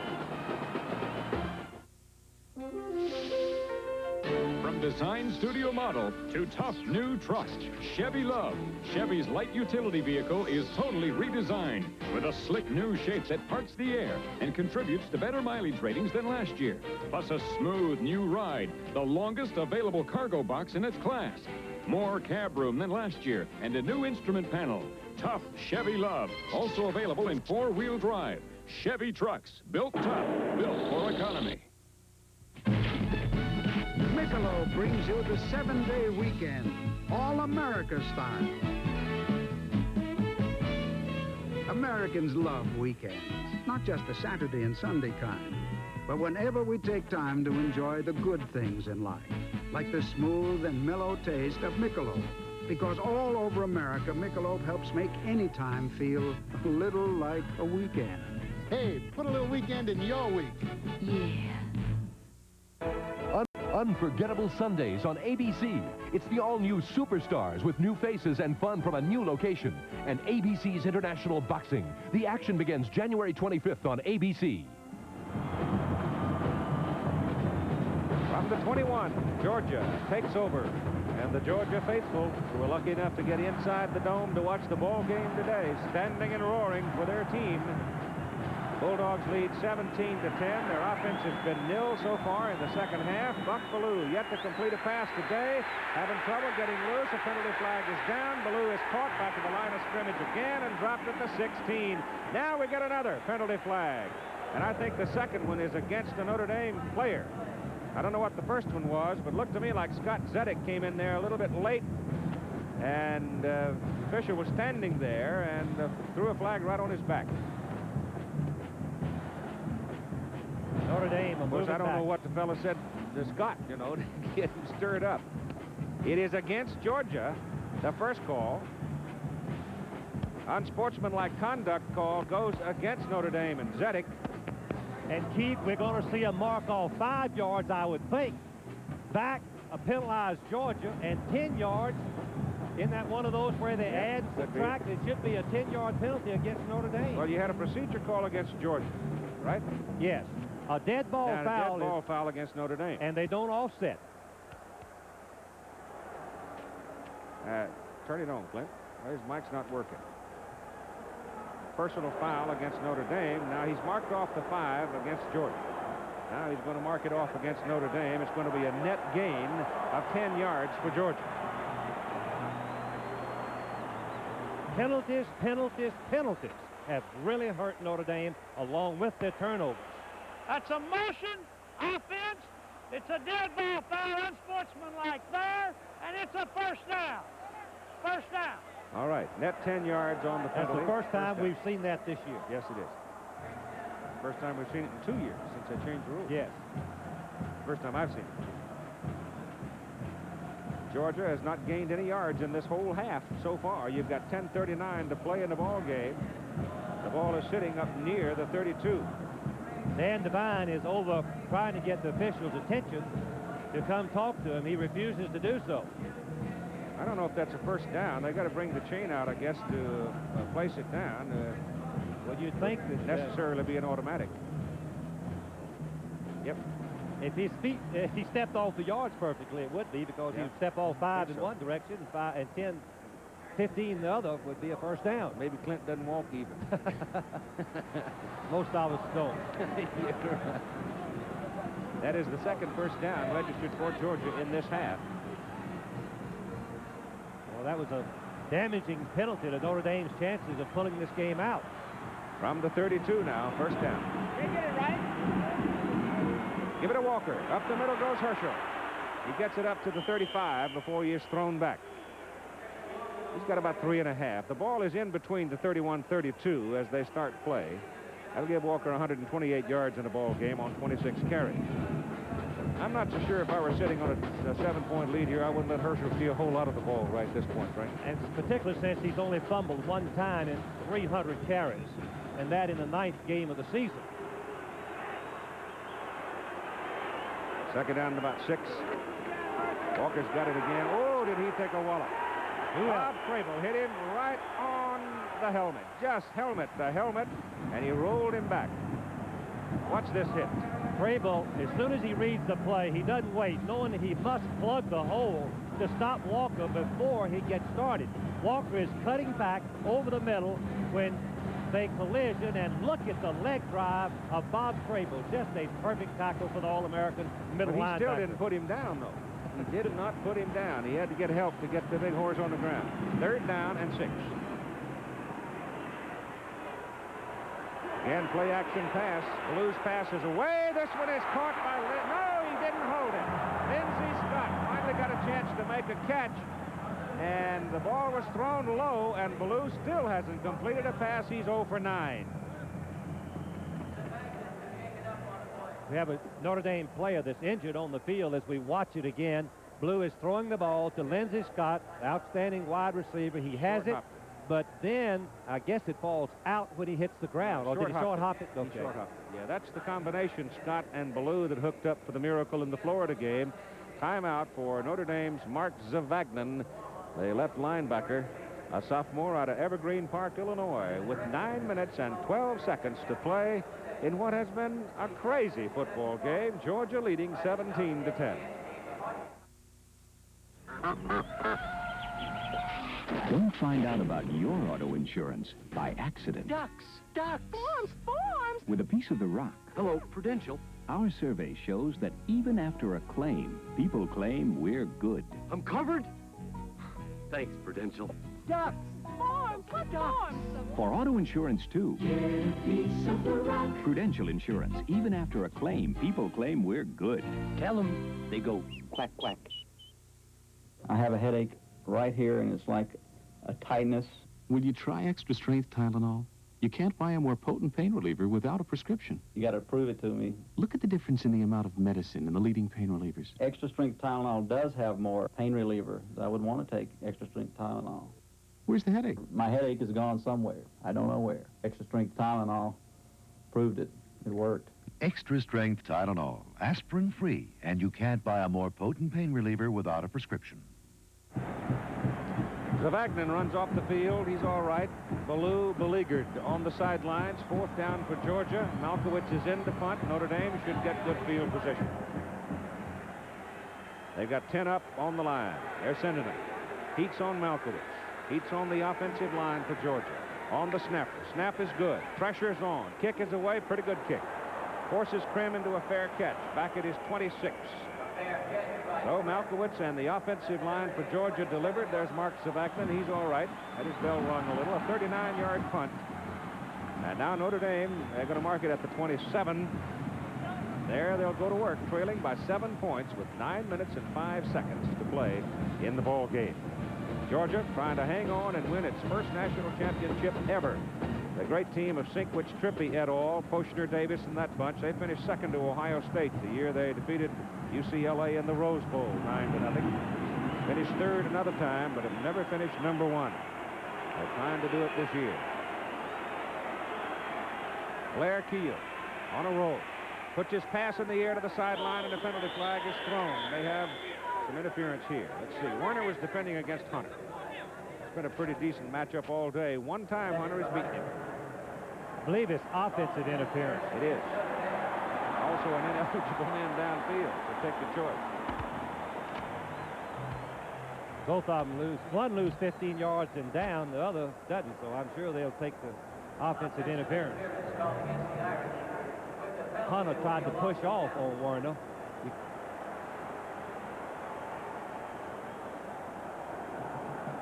Holohan might have been the man that did done the pushing. It's against Notre Dame. Offensive interference, and it backs the football up to the 13-yard line. Notre Dame 7 flags and 64 yards. Georgia 5 flags and 27 yards, and it's second down. They've got to go to the 38, 37 to get the first down. Keel with a strong arm goes deep for Hunter. It is intercepted. Picked off by Mike Fisher, who read the play well, came around Hunter to make the interception. And it's turnovers that are killing the Irish. Keith, only a football coach can fully appreciate this play because the timing was perfect, meaning that Fisher stayed deep until the ball was thrown up. Watch 31 break in front of him. He kept protection deep, but when the ball was thrown front, he came in, thrown short, he came in front and made the interception. A very outstanding play. He made 2 against Florida to save the game there. So the man of the moment is Mike Fisher. But let's see what Ballou can do. Can he finally get the Georgia offense going? He's going deep for the corner, throwing for half Arnold, and it's almost picked off by Tom Gibbons. Tom can't hang on to it. And it's second down. And once again, Ballou pays for having the privilege of throwing the pass. You're going to see Arnold. He's just trying to run it out and up on Gibbons, number 27, the captain of the team. It's very hard to get deep on a safety man that's playing deep. Gibbons has it momentarily, but it falls out. But Ballou paid for it, as Keith said. Tim Marshall, number 77, the freshman, really decked him while he was throwing the ball. Jim Evans, a back judge, was flat of his back, having fallen down, but he had his eyes on the play. Second down and 10. It's Herschel Walker. Notre Dame looking for him. They get him at the 34. Marshall and Crable. There's the man that made that big interception.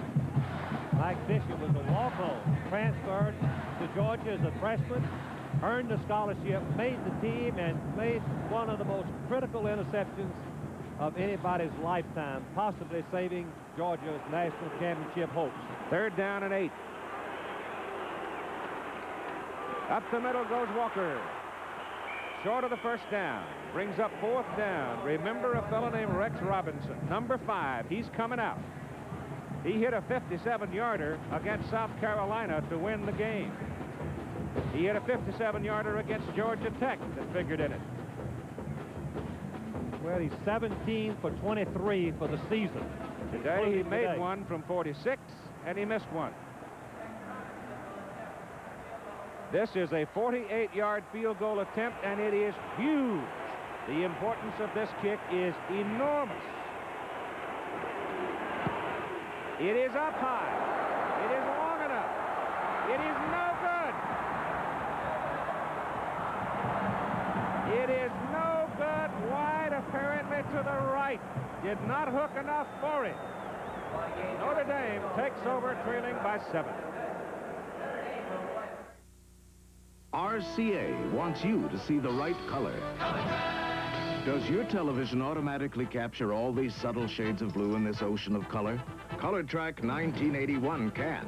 With RCA's exclusive detail processor, ColorTrack separates detail from color, refines it, then locks the right color on track. Even colors only subtle shades apart. ColorTrack 1981. RCA is making television better and better. Would you believe me if I told you tires can help you save gas? You would if you were riding on a Riva. A Riva is Goodyear's newest all-season steel-belted radial that is also designed to help save fuel. A Riva uses a special kind of easy-rolling rubber, so your engine doesn't have to work as hard and you don't use as much gas, which is why Goodyear puts this fuel-efficient symbol right on the sidewall. A Riva. Even its footprint tells you it's different. Only from Goodyear.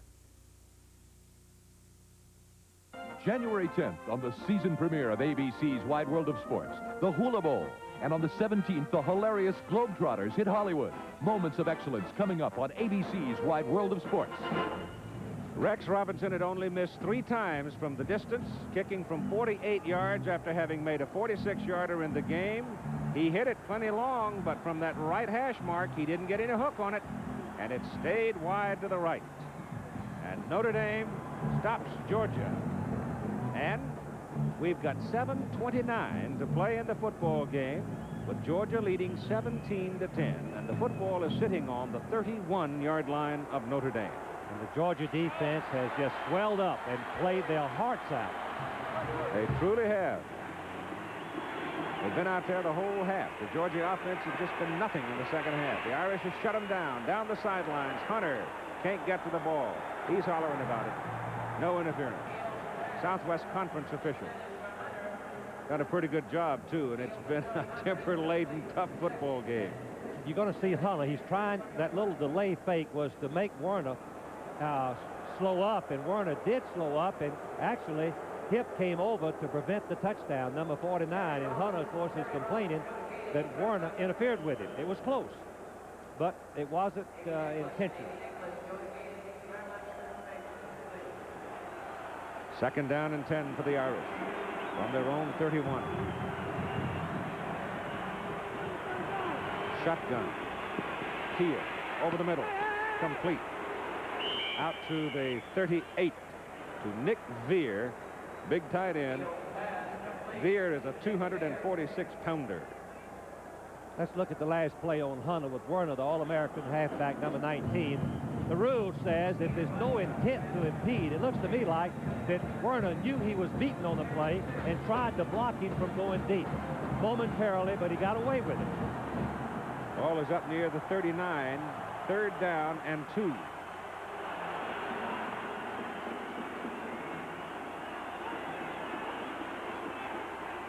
Keel keeps it, throws it to the sideline. Incomplete. Oh, that was close. Werner covering Hunter. That's been a terrific duel out here today between those two. I don't think I've seen as many one-on-one situations. And, of course, on that particular play, Keel changed at the line of scrimmage. He had a running play call. Hunter was covered one-on-one. He changed to the rollout pass, but Werner just got all over him. And it is 4th down, and the Irish will have to give it up. Time now, the definite ally of Georgia. They lead by 7. Blair Keel to kick. Werner is deep. Snap is good. Kick is away. Werner circles, calls fair catch, and fields it at the 22 of Georgia. So the Bulldogs now will try to rest their defense a little bit, try to get some kind of offense going. They have the ball. Tonight on ABC at 9:30 Eastern, 8:30 Central, and 9:30 Pacific, Invasion, a dramatized documentary of the Soviet invasion of Czechoslovakia in 1968. The question, of course, is whether or not history repeats itself. What's happening in that part of the world these days? That's tonight on ABC. Buck Bellew gives the ball to Herschel Walker, and Walker is caught behind the line of scrimmage and ridden down by Bob Crable. we're noticing Crable, and I think the reason is that he's not waiting. You watch him on the replay, he's plugging the hole. He's finding that seam. That's what he's so good at. He sees an opening seam, he takes it and goes in and makes a tackle on Walker for a 2-yard loss. Second down. Georgia's offense inept in the second half. Walker again trying to get to the sidelines. Pinned in over there and caught at the 20. Notre Dame defense swarming. And it's a big, powerful defense. And Georgia is in a tough situation. Do they rely on their defense as we look at the passing? Notre Dame 132 and Georgia 0, leading 17-10. But do we look and judge what will Georgia do on 3rd down and 12 yards to go, leading for the national championship by 7 points? Will they throw or will they be conservative?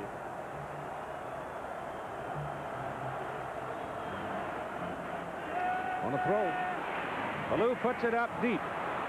Pass is incomplete. Norris Brown, the tight end, going downfield.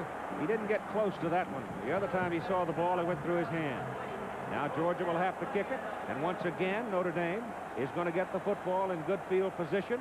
Ballou now is 0 for 11. And we must say once again, the Georgia defense is going to be tested with very good field position, possibly at midfield. 5:16 to play. 2 men back, 9-man front. Now the Irish peel back, no pressure, and the kick is out. And a fair catch by Krim, and Notre Dame owns the football. First down at their own 42. Now the question is, can the Georgia defense continue to hang on?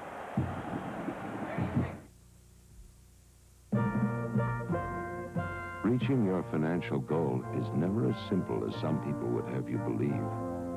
You have to know exactly where you're going and make the right decisions at the right time. At Merrill Lynch, it's our skill at guiding you through the intricacies of investing that makes us what we are. Merrill Lynch, a breed apart. Baby me, baby. Baby me, baby. Mr. To baby your skin's gotta be smooth. Rise Baby Face Shave Cream, the only lather with our exclusive baby oil formula. Rise Baby Face babies your face, so it doesn't just shave you close. It leaves your skin feeling smooth up close. Baby me, baby. Rise Baby Face with baby oil. Shave so close, your face feels smooth up close. Baby me, baby. Here we go.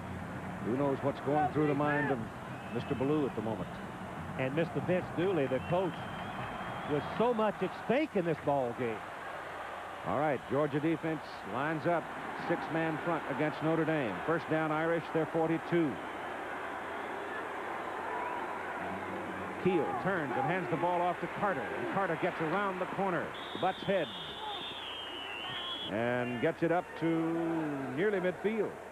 Tommy Thurston made the tackle. Tony Hunter was lined up at tight end on that particular play. We remember early in the season, Hunter lined up at tight end, and the opposing team didn't catch it. He got in behind the defense for a touchdown. Carter now with 109 yards in the ball game on 27 carries. Second down, 3 for Notre Dame at midfield.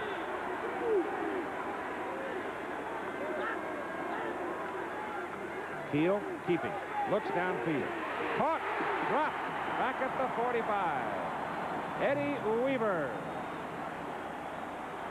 Eddie Weaver, look at him make a tremendous play. The one thing that he's got to do is get away from the blocker, and that's hard to do when he grabs a little bit of your arm. But he has the quickness, and he just keeps coming, and finally slows Keel down enough to make the play. Now, inexperience cost Notre Dame on that play. Mastek was wide open on the bootleg pass, but Creel didn't have the patience to find him and hit him. Moss is back near the 45, and it's 3rd down and 8 out of the shotgun. Georgia coming, pass thrown short over the middle. Pass is caught by Nick Veer, brought down by Chris Welton, but it is short of the first down. It's going to be 4th down and short. You got to figure they go for it at 3.5 minutes to play in a ball game. Very definitely, and that was excellent execution on Keel's part. Georgia had the blitz. He was lined up in the shotgun, Keith, where he could see the blitz. He just dropped it over the line and tied in Nick Beer. That's the kind of pass play that we thought Georgia might bring to the ballpark against Notre Dame. They could have used it earlier. 4th and 1 for the Irish.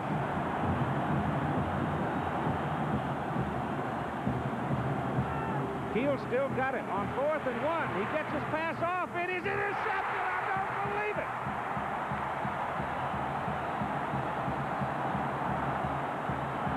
I don't believe it.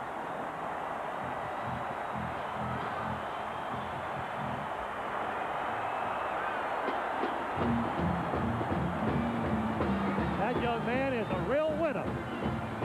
Scott Werner. On 4th and 1, Keel takes a deep drop under pressure, throws it up for grabs, and Werner intercepts it with 2:56 to play in the game. From the 34, Georgia's ball. Ballou on a run. Run all the way. Out of bounds, stopping the clock. Goes out at about the 40. Let's go back to that 4th down play. You're going to see a bootlegger fake. He's going to fake to Stone 42. Yeah, but Frank, what about the logic of the call? The logic is unbelievably unusual. The alternative is to run harder right over the middle on 4th and 1. But Werner should not have intercepted it because it was 4th down. He forgot the down and distance because of the unusual call. That thing was as big as the moon up there for old Scott. Net free, he had to catch it. He's a human being. He just had to come down with it. On 2nd down, they give it inside to Herschel, and the Irish stopping short of the 1st down as he roots it out to about the 41. Going to bring up 3rd down in about 2.5 or 3 as Kramer made the stop. Someone took time. I guess it was Notre Dame. You only have 2:42 to play in the ball game. Georgia leading 17-10. Keith, I've never seen so many 3rd down in 2 situations. You see that Notre Dame just shut Herschel down in the 2nd half. Give credit to both defenses. It's been a tremendous defensive struggle by both teams. Notre Dame has forced Georgia to kick after 1, 2, 3. Georgia has hung on, given up some yardage, but not any touchdown. But Georgia's in a good defense on that 4th and 1 play.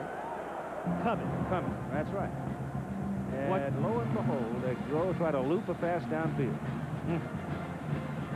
The most unusual call because the bootleg, I must say this, the bootleg pass does not give you good pass protection on the weak side. The defensive end, on most occasions, if he's coming, is untouched, and that's exactly what happened in that game. The off guard could not pull in time to make the block. Georgia holding on to the ball. Right here, it's an awful big play for them. They need about 3 yards, a little less than 3. On 3rd down, they can get a 1st down here. It'll be an upset in the 2nd half, for one thing. But secondly, it'll give them a chance to run off time. They've had 2 so far. Here's Ballou on a keep. He gets away. He's got the 1st down. Well, he can't throw the ball today, but suddenly Buck's trying to run it, and he does with success, and that is a big 1st down for Georgia. Just a determined run by Ballou. Good blocking in the line. He wasn't going to throw the ball unless the receiver was wide open. Look at him. He's watching downfield, but he cuts back inside of Zavagnin and keeps the ball for the 1st down. At the 46. Now you have 2:25 to play in the game. Walker is caught by Hankard, and they'll give his progress just about the line of scrimmage. The muscle of Notre Dame showed up as Jimmy Womack, the fullback, tried to block Hankard out, and he couldn't move him. Hankard just came inside and made the play. We've got a timeout on the field. Charge to Notre Dame with 2:16 to play in the game, and the Irish have 1 timeout remaining.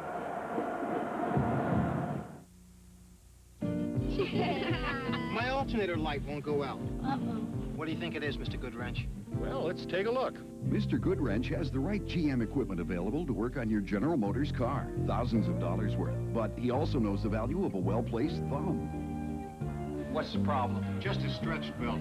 I can replace it while you wait. All right! Keep that great GM feeling. Where Mr. Goodwrench works. With genuine GM parts. Have you ever flown on a plane? You've been in an airport. You know, airports got something so you can talk to people who aren't even there. The public phone. You can make business calls or important calls. Calling from the airport is so convenient. It gives you something to do when there's nothing to do. All you people in motion, here's a good notion. All over the land, call soon as you can. I could have done that. Well, it's got to be quiet on the streets of New Orleans. It's got to be quiet in a lot of places. South Bend, Athens. It's been some kind of a football game. Georgia's 2 minutes and 16 seconds away from their first national championship. 2 minutes and 16 seconds as Georgia now on 2nd down and 10 give the ball to the great freshman running back Herschel Walker, and he runs out of bounds in the hands of Scott Zedek. Scott trying to stand up and hold on and keep from tumbling into the crowd. He did not, in a sense, make contact. All he did was grab Herschel, trying to get some support. And you can watch for Notre Dame trying to tackle high, hoping that they can knock the ball loose and get good field position with chance to score and possibly win the game.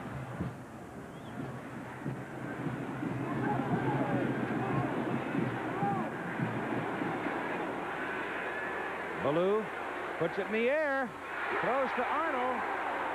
Arnold comes down with it, and it's a pass completion. His first pass of the ball game is completed, and it gets him a first down. Amp Arnold is going to push deep, and the Notre Dame back Prim backs up, and he comes back to the ball. The big key, otherwise it could have been intercepted. He has to have one foot down after the completion. Very fine throw, an excellent catch at a very critical time in the ball game. Critical. It's like the very life's breath here for both teams, for that matter. 17-10. We've got a Notre Dame man down on the field, and we've not been able to pick up the number as yet. The clock is stopped at 2:05 to play. Let's talk about the numbers. Notre Dame, 4 turnovers. Big story, big part of the game. 191 yards rushing for the Irish, 138 passing for 329 total. Georgia, 96 yards rushing. Now the losses, as a team losses, including the sacks of Buck Ballou, take away the total on Herschel Walker as John Hankert is being helped off the field. Gosh, I hope that's not a knee for John. My goodness, what a nice young man he is, and he's played a terrific football game today. Played his heart out, on every down. Just a high level of performance for this young man for 3 years that he started at that left end position. But the losses by Ballou of 49 reduced the total net yardage on the ground for Georgia to 96. They've only gained 7 yards in passing, and it was on that last pass completion, and how big it was. It got him a first down. 4 more snaps of the ball. The clock running now at 1:55 to play in the game, and a penalty flag flutters into the air as the play goes inside to Walker. Let's see about the penalty. While they're deciding, I should mention that under the rules in college football, the clock continues to run after the official steps off the penalty. Here it is. Here it is. Offside. Defense. Another mistake by the Irish. It'll cost him 5. The clock right now is stationary at 1:49 to play in the game. That's 8 flags and 69 yards against Notre Dame.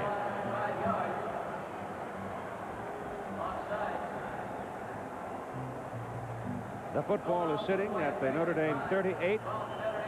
Georgia just may be able to sit on it, Frank. Keith, it takes you can use 4 downs, and it takes about 2 minutes. Well, Notre Dame only has one timeout remaining. Here's Herschel Walker running all over the field. He just sticks his head down and burrows right into the 3 Notre Damers, but they tumble him out of bounds inside the 30. And that's going to be another first down as Rick Naylor and Dave Durison came across to get him. Walker now with 145 yards on 35 carries, and Georgia has 4 more snaps of the ball as Herschel Walker turned it upfield.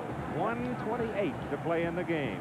Keith, have you ever seen a freshman have such good poise to know that he had nothing, apparently nothing on the side of the blocking? Turn back and make the first down. Never. Well, I say never. Well, we haven't seen one this fast and big before, I promise you. I never have. No, nor have I. First down. Just inside the 30, and it's Walker again. Getting some blocking in front. Gets to the outside. Goes down at the 25. Got the better part of 5 yards on that carry, and he stays inbounds. And you've got a minute 15 to play in the ball game. Ronnie Stewart going out onto the field. Jimmy Womack does not want to come out. Jimmy's coming. It's his birthday. And he's played a terrific game. And the fullbacks, as we've said many, many times, have to take great pride to be the blocker in the I formation. Walker is coming out, and Carney Norris goes in at tailback. Walker comes out. 36 carries, 150 yards, 50 seconds to play in the game. Georgia students and Georgia partisans moving down to the sideline. 40 seconds to play in the ball game. Georgia has never finished a season ranked number 1. And now time is called. Keith, I want to just congratulate, hoping that it turns out as it looks like it is, Vince Dooley, who's a credit to the coaching profession. Highly respected and admired by everybody in the game. They mark off the 5-yard delay of game penalty against Georgia. Crowd is swarming down onto the edge of the field. Realize Georgia has been playing football since before the start of the century. Been a lot of Notre Damers figure in their football history. Guys like Mayer and Layton. Jim Crowley. All coached at Georgia. All coached there. Pop Warner coached there. Produced Georgia's first undefeated team. Over the years, Wally Butts and the great seasons that he had. Georgia running out the clock. 35 seconds. Just 35 ticks away. And the Georgia Bulldogs figure to finish number 1 in the polls because they'll be the only team in the country that won all 12 of their games. I'm sure that Jackie Sherrill and his Pitt Panthers, Notre Dame spends its last time out with 33 seconds to play. I'm sure Jackie Sherrill and his Pitt Panthers feel they are as good as anybody in the country. But they lost a football game at Florida State, 36-22. Florida State, I'm sure, feels they are as good as anybody in the country. But they lost a football game to Miami by a single point. And they must play Oklahoma tonight in the Orange Bowl. Michigan with a tremendous finish toward the end of the season. But they lost 2 football games. Keith, I think what you're saying is that there are a lot of fine football teams in this country, and many of them are practically equal and in any occasion could win the national championship. Herschel Walker has been named the MVP of the Sugar Bowl. 150 yards on 36 carries and 2 touchdowns. There was a picture of Dan Devine, and I want to say, and I've said it before, Dan Devine is a great football coach. He has always handled himself and his team with dignity, with grace, and with style. We'll miss him in the coaching profession, and I hope that he comes back after a year. It is 3rd down and about 11 for Georgia after the penalty. Ballou rolls it out. He just wants to run around and kill the clock. He's going to run as long as he can, keeping in the field at play.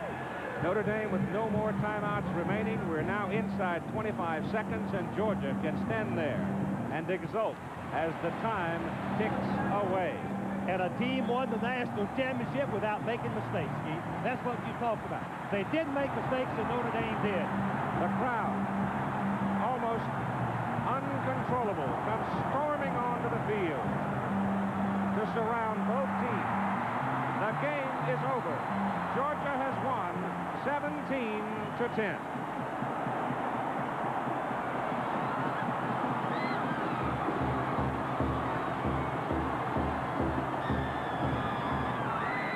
Vince Dooley riding on the shoulders of his Georgia football players.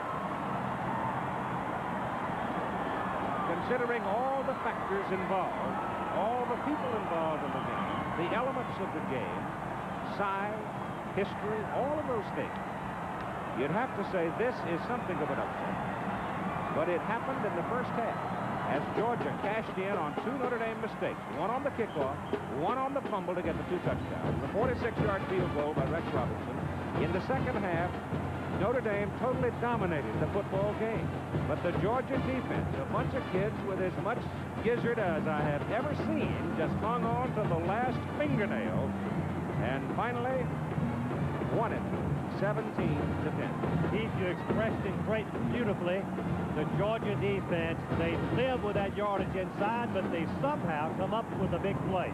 Enough to stop the opponents before they get to that goal line. What a thrill it is for these people from Georgia. Look at them out on the field, celebrating something that every person that coaches football or plays football or follows college football wants: a national championship. Keith, I'm thrilled for them. But I will say this, too. How many times that school right there at the top of that picture, Notre Dame, has figured in championship games. They came here first to the Sugar Bowl. They beat Alabama as Ara Parsegian gambled with Clements throwing out of the end zone and won 24-23. Today, a lot of people thought they would win here. They had really no chance at a national championship. But the thing I am sure that makes this a bigger thing for the folks who support the Georgia Bulldogs is the fact that they beat Notre Dame. I mean, that's a mark of pride right there. Yes, with Notre Dame 4 times in the 70s, won in the game that meant the national championship or took the game or the national championship away from the opponents. To beat Notre Dame for the national championship will always be remembered by every Georgia fan. And they are soaking up the glory right now. You betcha. We will stay for the presentation of the team award and the most valuable player award. I believe that's a sea of red, the most I've ever seen out on the field. Well, you've been involved in a few seas of red, haven't you? Oh, I tell you what, it looks like that Moses walked out there and parted the waves so that Georgia could win. But Georgia has been a Cinderella team, and that's what it takes in the game of football today. You can't win 12 football games, as you said earlier in the telecast, without a lot of luck. Georgia had it, but when they had to have the guts and the determination, they did it. Tennessee had the ball deep inside Georgia territory on the march in the opening game, fumbled it, Georgia saved it, the miracle at Florida, and now 17-10 over Notre Dame today. Economy cars. There sure are a lot of them around. But check out their sticker prices, and many don't seem quite so economical anymore. Fortunately, Chevy Chevette isn't like most economy cars, because not only does Chevette offer good gas mileage, like this, it also offers you a low Chevy price, like this. So why buy an economy car that just saves you gas when you can buy a Chevy Chevette, best-selling small car in America, and one tough son of a gun? Don't find out about your homeowner's insurance by accident. Hello, it's a recording, Stanley. With a piece of the rock, Hello, Prudential? our survey shows that even after a claim, people claim we're good. We're covered? Oh, it's still a recording, Stanley. For homeowners insurance, too. Get a piece of the rock. Prudential Insurance. Even after a claim, people claim we're good. Thanks, Prudential. She's talking to a human, Stanley. Here we are in the awards presentation room, and we have the president of the Sugar Bowl, Mr. Mike Smith, and, of course, the winning coach today, Vince Dooley. Mike, it's all yours. Thank you, Bill. Vince, on behalf of all of the members of the Sugar Bowl, we're pleased to present you with the winning trophy today on a... God, you pulled out a beautiful job out there today. It was absolutely fabulous. My compliments, sir. Thank you. On behalf of the football team, the fightingest football team that I've ever been around, they've had to fight all year long. I'm just as proud as I can be to accept this trophy on behalf of the greatest bunch of guys that I've ever seen work as a team together. And we had to be a complete team today. Otherwise, there's no way we could have won that game. You know, when you came in here, some of the writers are saying you looked awfully tired, but I know you're tired and happy, Vince. All worn out. What I want to do is go hug my players. That's what I want to do. Go hug them. In just a short minute, we'll be back here with Herschel Walker, who's been named the most valuable player if he can get in here. Keith? All right, Bill. And you can see from the crowd down on the floor of the Superdome, it's going to be hard for Herschel to get there without 4 or 5 guards to help him. Maybe they ought to just stick him in an ambulance or a truck or something and drive him over there. But the goalpost down at one end of the stadium has come down. I'm always fearful of something happening when you start fiddling around with those big old heavy metal goalposts, but they're going to bring it down anyway because they've never had this moment at the University of Georgia, and especially against the Fighting Irish of Notre Dame. This was the first time these two teams had ever met in college football, and it was just a terrific football game, one that had a difference in character all along the way.